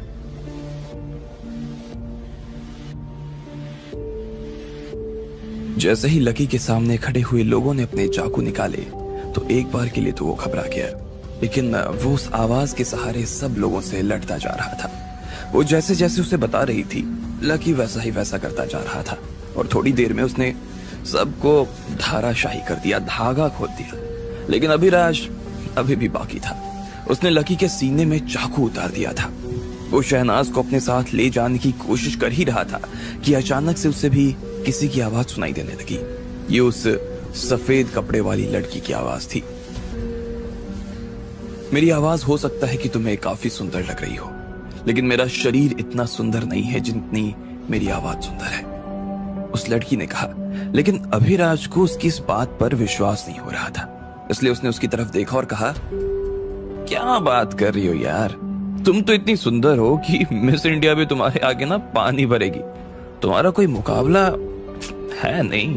वैसे तुम अगर कह रही हो कि तुम्हारा शरीर सुंदर नहीं है, तो क्या मैं एक बार के लिए तुम्हारे कपड़े उतार कर तुम्हारी शरीर को देख सकता हूँ क्या? अपनी आंखें सेक सकता हूँ क्या? अगर तुम सच कह रही हो कि तब कोई बात ही होगी नहीं, और अगर झूठ होगा तो हम एक कदम आगे और बढ़ जाएंगे। अभिराज की आंखों में उसकी हैवानियत साफ नजर आने लगी थी। इधर उस लड़की ने भी अभिराज की तरफ मुस्कुराते हुए देखा और बोली, तुम कितने बड़े कुत्ते हो ना, इस तरह की बात करते हुए तुम्हें शर्म नहीं आती? चलो कोई बात नहीं आती है तो उसमें कोई बात नहीं है, कर भी क्या सकता है कोई। वैसे मुझे भी अपने शरीर देखने में कोई शर्म वाली बात लगती नहीं। मैं आराम से तुम्हें अपना शरीर दिखा सकती हूँ, लेकिन उसके लिए पहले तुम्हें एक कीमत चुकानी होगी। पहले दाम दो, उसके बाद काम होगा। बोलो तैयार हो? अरे तुम बताओ तो सही, क्या कीमत है? ऐसा दुनिया में है ही क्या जो अभिराज ना खरीद सके? ठीक है, तो बदले में मुझे तुम्हारी उंगली चाहिए। अभी तक जो अभिराज को इस बात का एहसास नहीं हुआ था कि उस लड़की ने अभिराज को कुत्ता भी कहा था, उसका जिस्म देखने की भूख ने उसे बहरा कर दिया, और वो सिर्फ सुन ही नहीं पा रहा था, देख भी नहीं पा रहा था। वैसे जब उसे याद आया कि उसने उसे कुत्ता कहा तो अभिराज को इस बात का इतना बुरा लगा नहीं। उसे तो बल्कि ऐसा लग रहा था जैसे कुत्ता बहुत ही सम्मान भरा शब्द था। वफादार होते हैं भाई कुत्ते। इधर बाकी लोग जो नीचे जमीन पर पड़े हुए थे, वो उस सफेद ड्रेस वाली का ऑफर सुनकर अभिराज को जलन की भावना से देख रहे थे। वो खुद भी उसी की तरह सुंदर लड़की से बात करना चाहते थे और साथ ही उसके साथ में हंसी मजाक भी करना चाहते थे। वो सब चाहते थे कि एक बार तो वो सफेद कपड़ों वाली लड़की से बात करे ही करे, फिर भले ही वो चाहे तो उनसे उनका हाथ ही क्यों ना मांग ले। वो बस उसे देखने भर के लिए बहुत कुछ देने को तैयार थे। चलो ठीक है, मैं कुत्ता हूं तो कुत्ता ही सही, पर चलो अब कुत्ते को अपने मालिक के साथ खेलने का मन कर रहा है, मालिक को चाटने का मन कर रहा है। अब बोलो, क्या कुत्ते को मालिक ये सब करने देगा? अभिराज ने कहा। अच्छा, आना है तो सीधा होना, इतनी सारी उधर उधर की बातें करने की क्या जरूरत है? उस सफेद कपड़े वाली लड़की ने कहा। आ रहा है मालिक, आपका कुत्ता भी आ रहा है, अभिराज ने फिर से कहा और मुस्कुराते हुए धीरे धीरे उस लड़की की तरफ आगे बढ़ने लगा। हर किसी की आंखें उस सफेद कपड़े वाली लड़की के ऊपर ही टिकी हुई थी। इधर अभिराज ने बाकी सब लोगों के दिल में ऐसी आग लगा दी कि उसके चक्कर में वो अपना सारा दर्द भूल गए। अभिराज उस सफेद कपड़े वाली लड़की के पास गया। जिस तरह उसके जिस्म से खुशबू आ रही थी, उसे सूंघते ही अभिराज बिल्कुल मदहोश हो गया।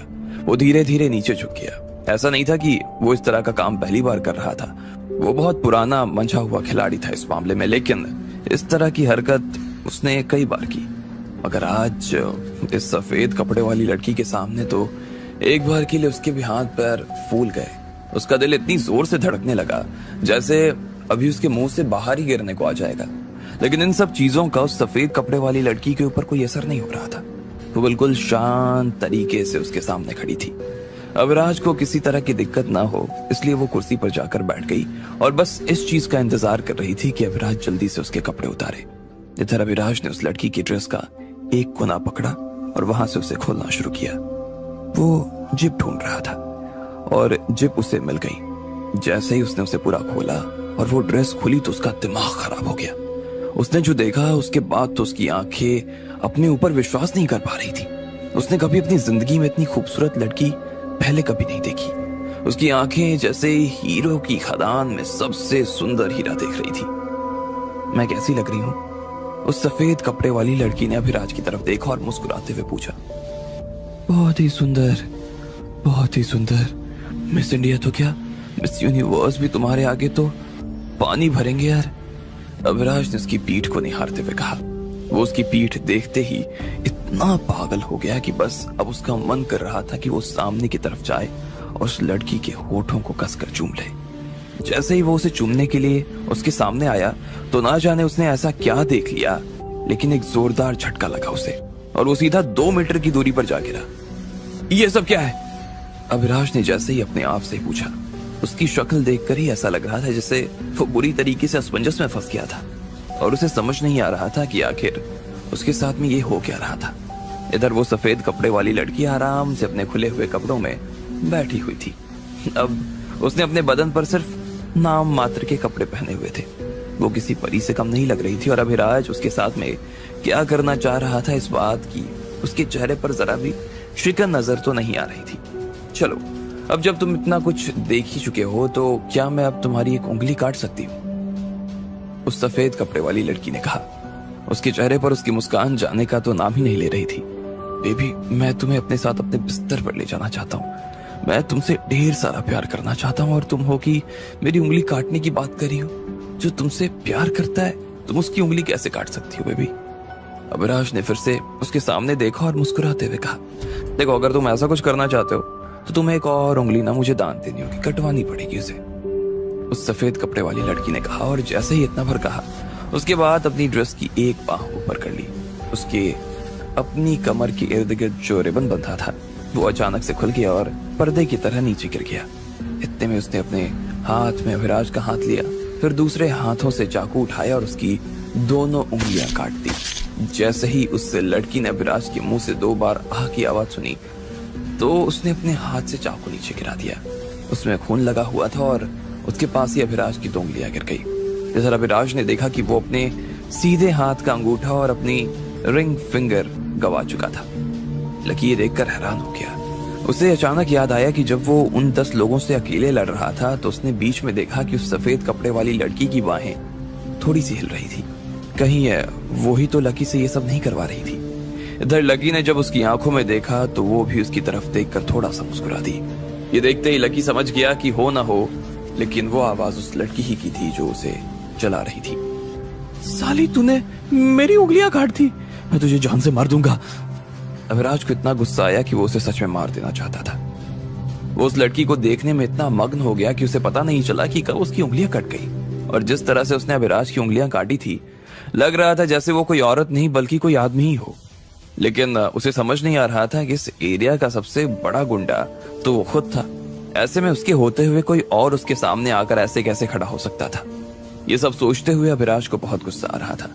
उसने अपना चाकू उठा लिया और उसे उस लड़की के सीने में घोंपने ही वाला था। जैसे ही वो आगे बढ़ ही रहा था कि इतने में उस लड़की ने कहा, देखो, तुम अभी तो ये सब कर रहे हो, लेकिन बाद में अगर तुम्हारे साथ में कुछ हो जाए ना, मुझे कुछ बोलना मत, मेरी कोई गलती नहीं होगी।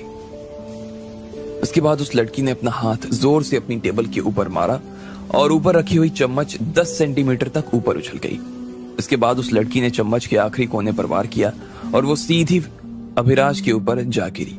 वो सीधी उसकी आंखों के ऊपर चली जा रही थी, लेकिन जैसे ही अभिराज की आंखें में वो चम्मच लगी तो इधर से उसके चाकू छूट गए। फिर अचानक से उस चाकू को उस लड़की ने ना जाने कब अपनी ड्रेस की आड़ में अपने हाथ में ले लिया। फिर वो एक बार के लिए हवा में उठा और एक खच की आवाज के साथ जमीन पर ढेर सारा खून आ गिरा। पूरे फर्श पर खून ही खून था। अभिराज चिल्लाए जा रहा था। उसने देखा कि उसका सीधा पैर उसके शरीर के ऊपर आ गया था। उसकी हड्डियां और उसका मांस भी पूरी तरीके से अलग कर दिया गया था। जब बाकी लोगों ने अभिराज की इस तरह की हालत देखी तो उनकी खुद की हालत खराब हो गई। शिरीन तो बहुत ज्यादा ही डर गई थी और उसने अपने आप को लकी के बाहों में छिपा लिया। वो बुरी तरीके से कांपे जा रही थी और उसकी कंपन थी कि रुकने का नाम ही नहीं ले रही थी। इधर वो सफेद कपड़े वाली लड़की काफी शांत नजर आ रही थी। उसने अभिराज को नीचे फर्श पर पड़ा हुआ देखा और बोली, वैसे हकीकत में तो मैं सिर्फ तुम्हारी उंगलियां ही काटने के बारे में सोच रही थी, लेकिन तुमने ही अपने लिए मुसीबत खड़ी कर ली, तो इसमें मैं क्या कर सकती हूँ। अब तुम जैसा आदमी जो कि इतना सुंदर था, इतना हैंडसम था, वो अपने आप में एक लंगड़ा और अपंग बनकर रह गया है। तुम्हें ये सब करने की क्या जरूरत थी यार। इधर अभिराज उसकी बातें सुनते हुए नीचे जमीन पर लेटा हुआ था। उसकी आंखें बंद थी और वो बस दर्द के मारे चिल्लाए जा रहा था। वो बस इसी बात की उम्मीद कर रहा था कि ये लड़की यहां से निकले ताकि वो जल्द से जल्द हॉस्पिटल पहुंच सके और अपना इलाज करवा सके। मैं तुमसे पूछ रही हूं, मुझे बताओ कि मैंने तुम्हारे साथ में जो किया, क्या तुम उससे खुश हो? उस लड़की ने फिर से पूछा। हाँ, मैं खुश हूं। अब बस और कुछ नहीं करना मुझे, अभिराज ने बहुत ज्यादा दर्द में कराहते हुए कहा। तो अब बताओ कि क्या तुम इन दोनों को परेशान करोगे, इन्हें अलग करने की कोशिश करोगे? उस लड़की ने फिर से पूछा। नहीं, मैं बिल्कुल नहीं करूंगा। मैं ऐसा कुछ करने के बारे में सोचूंगा भी नहीं। प्लीज मुझे जाने दो, अभिराज ने कहा। इसके बाद वो लड़की उसे मुस्कुराते हुए देखने लगी और फिर उसने कहा, चलो ये तो बहुत अच्छी बात है। अब एक आखिरी चीज है कि जो मैं तुमसे कहना चाहती हूँ। आज यहाँ पर क्या हुआ, इस बारे में तुम बाहर जाकर किसी से कुछ नहीं कहोगे। खास तौर पर मैंने क्या पहना और मैं कैसी लग रही हूँ, इसके बारे में तो जरा भी बात मत करना। अगर मुझे पता चला कि मेरे बारे में कोई बाहर बात कर रहा है या बाहर बात हुई है, तो अंजाम उससे बहुत ज्यादा बुरा होगा जो अभी हुआ है, समझे ना? जी मैं ऐसा कुछ नहीं करूंगा। अभिराज बड़ी मुश्किल से और इतना भर कहकर फिर गिर गया और वो शांत हो गया।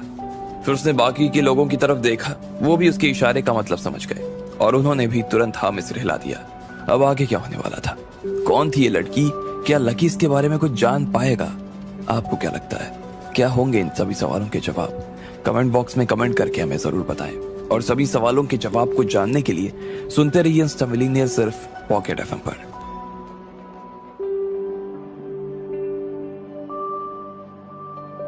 अभिराज उस लड़की के पीछे पागल हो गया था और उसके कपड़े तक उतारने के लिए खड़ा हो गया।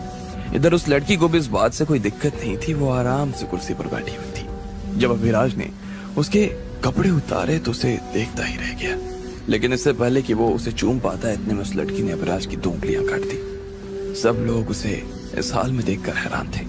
खुद अभिराज भी अपनी इस हालत को देखकर बाद में उस लड़की की सारी शर्तें मानने के लिए राजी हो गया। इसके बाद उस औरत ने फिर से अभिराज की तरफ देखा और मुस्कुराते हुए बोली, बहुत अच्छे, चलो अब अगर तुम्हें और कुछ भी देखना हो तो बताओ, लेकिन याद रहे कीमत वही रहेगी जो तय थी। उस लड़की की बात सुनते ही अभिराज के दिल की हालत खराब हो गई। उसे ऐसा लग रहा था जैसे किसी सांप ने उसे डस लिया और अब उसे पानी तक मांगा नहीं जा रहा था। ना सिर्फ वो बल्कि बाकी सब लोग उस लड़की के आगे हाथ जोड़ने के लिए खड़े हो गए थे। वो उन सब के बीच में से होते हुए लकी और शिरीन के पास जाने लगी। शिरीन को खुद इस वक्त उस लड़की को देखने से काफी डर महसूस हो रहा था। उसके चेहरे पर उसकी घबराहट नजर आ रही थी। इतने में वो सफेद कपड़े वाली लड़की मुस्कुराई और बोली, अरे एक तो मैंने तुम्हारी अभी जान बचाई और उसके बाद तुम मुझे ऐसी नजरों से देख रही हो। तुम्हें क्या लग रहा है मैं कोई चुड़ैल हूं? ये सुनते ही शिरीन की आंखों से तो आंसू आ गए। वो घबराई हुई सी उसे देखे जा रही थी और उसे समझ नहीं आ रहा था कि आखिर वो कहे तो करे क्या। अरे घबराओ मत, वो सिर्फ मजाक कर रही है, इधर आओ। लकी ने तुरंत शिरीन को अपने पास बुलाया और फिर उसके गाल पर लुढ़कते हुए आंसू को पोंछ दिया। अब शिरीन को थोड़ा अच्छा महसूस हो रहा था, लेकिन फिर अचानक से उसे ना जाने क्या हुआ, वो दहाड़ मारकर रोने लगी। उसने अपना चेहरा लकी के सीने में धंसा लिया और उसकी पूरी शर्ट भीग गई। लकी ने भी शिरीन की पीठ थपथपाई और फिर उस सफेद कपड़े वाली लड़की की तरफ देखते हुए बोला, सॉरी, इसे जरा माफ कर देना। असल में ये आपका ना इतना खतरनाक रूप देखकर थोड़ा सा घबरा गई है।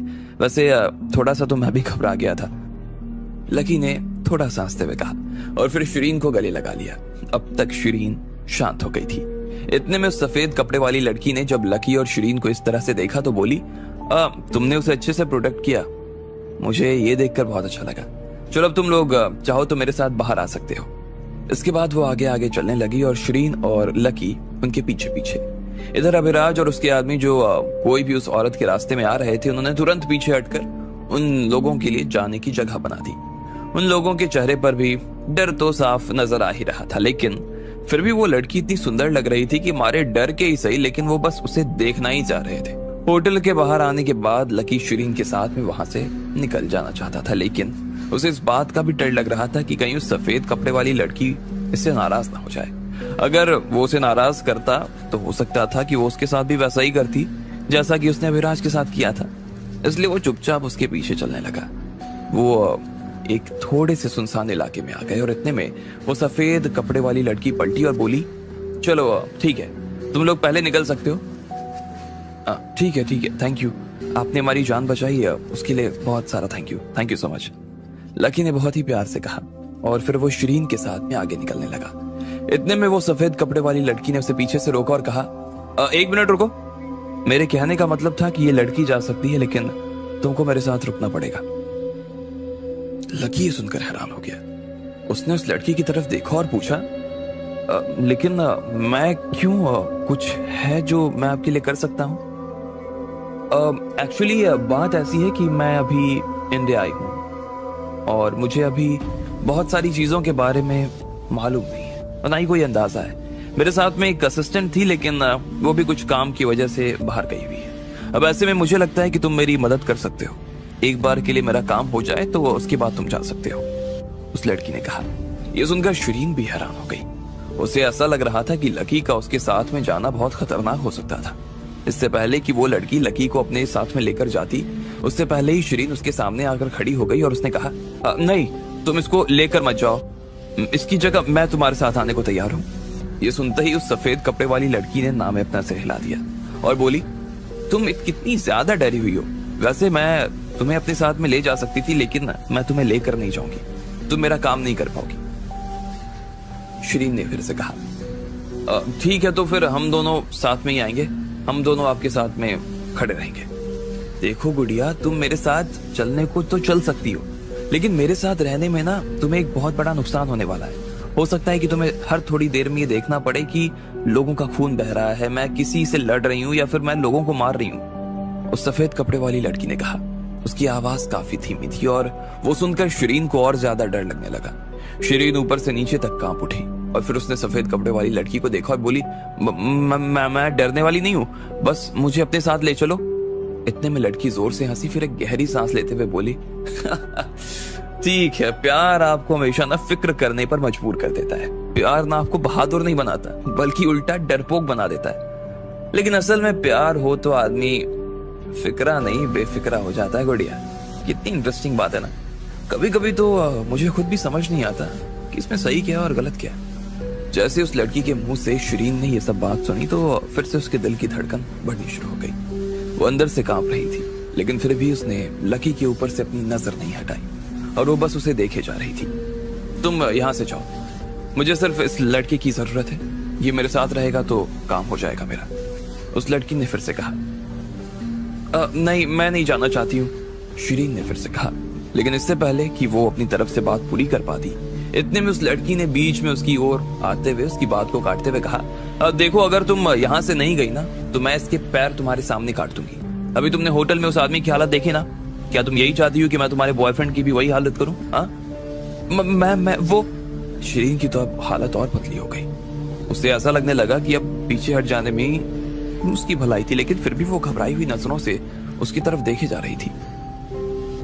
शिरीन, तुम आराम से जा सकती हो, मैं ठीक हूँ, तुम्हें चिंता करने की जरूरत नहीं है। देखो, मैं तुम्हारी फीलिंग को पूरी तरीके से समझता हूँ, सम्मान करता हूँ, लेकिन फिर भी तुम्हें चिंता करने की जरूरत नहीं है यार, मैं ध्यान रख लूंगा अपना, लकी ने शिरीन का हाथ थामते हुए कहा। उसने देखा कि शिरीन की हथेली मारे पसीने से पूरी तरीके से भीग गई थी। लकी, मुझे डर लग रहा है लकी, शिरीन ने रोती हुई आंखों से उसे देखते हुए कहा। देखो, मैं सिर्फ 3 तक ही गिनने वाली हूँ, ठीक है? अगर तुम 3 गिनने से पहले यहाँ से नहीं गई ना तो फिर बाद में मैं जो करूंगी ना उसके लिए ना मुझे जिम्मेदार नहीं ठहराना। 3, उस सफेद कपड़े वाली लड़की ने उल्टी गिनती शुरू कर दी। शिरीन का दिल तो और ज्यादा घबरा गया। उसे लग रहा था कि ये लड़की लकी के साथ भी वैसा ही कुछ करेगी जैसा कि उसने अभी अभिराज के साथ किया था। इसके बाद उसने लकी की तरफ देखा और कांपती हुई नजरों से बोली, प्लीज प्लीज अपना ध्यान रखना लकी, देखना तुम्हें कुछ हो ना जाए, प्लीज ध्यान रखना। इतना भर कहने के बाद उसने एक बार और पूरी नजर भर के लकी को देखा और फिर वहां से पलट कर जाने लगी। लकी ने भी एक गहरी सांस ली। जिस तरह से शिरीन ने उसे अभी देखा था, उसे देखकर लकी भी समझ गया था कि उसके दिल में लकी के लिए बहुत कुछ चल रहा था। वो उसे किसी भी मुसीबत में नहीं देखना चाहती थी। वो सफेद कपड़े वाली लड़की ये सब देखकर हंस रही थी। उसने लकी की तरफ देखा और कहा, अब अगर फिर से तुम दोनों की नजर मिल गई ना, तो वो तुम्हें यहां से ले जाकर ही मानेगी। चलो अब तुम मेरे साथ में आओ। लकी का चेहरा ये सुनते ही शर्म के मारे लाल हो गया। वो उस लड़की के पीछे पीछे चलने लगा। वो सड़क के किनारे पर चले जा रहा था। लकी ने उसका जिस तरह का रूप अभी अपने आंखों के सामने देखा, उसे देखने के बाद तो उसने फिर से उस लड़की की तरफ देखा और बड़ी अदब के साथ पूछा, क्या आपने मुझे मार्शल आर्ट्स में गाइड किया था अभी? और वो जो मैं कर रहा था वो आपने मुझसे करवाया था क्या? बाकी जो लोग वहां खड़े थे वो आपकी आवाज क्यों नहीं सुन पा रहे थे? क्या सिर्फ मैं ही आपको सुन पा रहा था? वो सफेद कपड़े वाली लड़की लकी की तरफ देख भी नहीं रही थी। वो बस चले जा रही थी और उसने सामने की तरफ देखते हुए कहा, ये मेरा अपना तरीका है। मैं बिना उसे देखते ही सामने वाले से वो करवा देती हूँ जिसकी उसे जरूरत है। लेकिन ऐसा नहीं है कि ये सिर्फ मुझे ही आता है। तुम मेरे साथ चल रहे हो तो काम खत्म हो जाने के बाद मैं तुम्हें ये सब सिखा सकती हूँ। लकी ये सुनते ही खुशी के मारे तो उछल गया। उसे ऐसा लग रहा था कि अगर वो ऐसा कुछ सीख सकता था तो उससे अच्छी बात उसके लिए और क्या हो सकती थी। उसने कहा, थैंक यू। वैसे आपके लिए क्या कर सकता हूं मैं? आपको मेरी क्या जरूरत पड़ने वाली है? ये सुनते ही उस लड़की ने लकी को एक अजीब नजरों से देखा और फिर बोली, मैं एक आदमी का खून करने जा रही हूँ। मुझे उसे ढूंढने में थोड़ा टाइम लगने वाला है। मैं जयपुर में आज ही आई हूँ और मुझे इस शहर के बारे में ज्यादा कुछ अंदाजा है नहीं, इसलिए मुझे एक आदमी की जरूरत थी जो मुझे थोड़ा सा इस शहर के बारे में बता सके। तुम इसके लिए अच्छे लगे मुझे। तुम अच्छे हो बाहर से भी और अंदर से भी, इसलिए बस मेरे साथ चलते रहो। मारने जा रही हो? किसे मारने जा रही हो? और उसने आपके साथ ऐसा क्या किया कि आप उसे मारने पर उतारी हो गई हो? क्या बात है? लकी ने जैसे उसका प्लान सुना तो वो तो हक्का बक्का रह गया। वो उसकी तरफ देखे जा रहा था, लेकिन वो लड़की थी कि लकी की तरफ देख ही नहीं रही थी। देखो, उसे मारने के पीछे का एक ही कारण है, बहुत वाजिब कारण है, लेकिन मुझे नहीं लगता कि मुझे तुम्हें इस बारे में कोई चीज बताने की जरूरत है, उस लड़की ने कहा और फिर लकी की तरफ देखकर हंसने लगी। लकी उस लड़की की तरफ देखे जा रहा था। उसे समझ नहीं आ रहा था कि उसने उसके साथ आकर सही किया या गलत। इसी उधेड़ बुन से बाहर आने के लिए उसने एक गहरी सांस ली और बोला, अच्छा तो आप दोनों के बीच पहले से कोई दुश्मनी रही होगी। खैर, मुझे आपको वो सब बताने की कोई जरूरत नहीं है, लेकिन ना मैं तो बस आपसे सिर्फ इतना पूछना चाहता हूँ कि ये मामला कितने दिनों में निपट जाएगा। देखो, क्या है कि मैं एक स्टूडेंट हूँ और मुझे कॉलेज भी जाना होता है, ढेर सारा काम होते हैं। लकी ने कहा, अब आगे क्या होने वाला था? क्या जवाब देने वाली थी वो सफेद कपड़ों वाली लड़की उसे? आपको क्या लगता है क्या होंगे इन सभी सवालों के जवाब? कमेंट बॉक्स में कमेंट करके हमें जरूर बताएं। और सभी सवालों के जवाब को जानने के लिए सुनते रहिए इंस्टा मिलीनियर सिर्फ पॉकेट एफएम पर।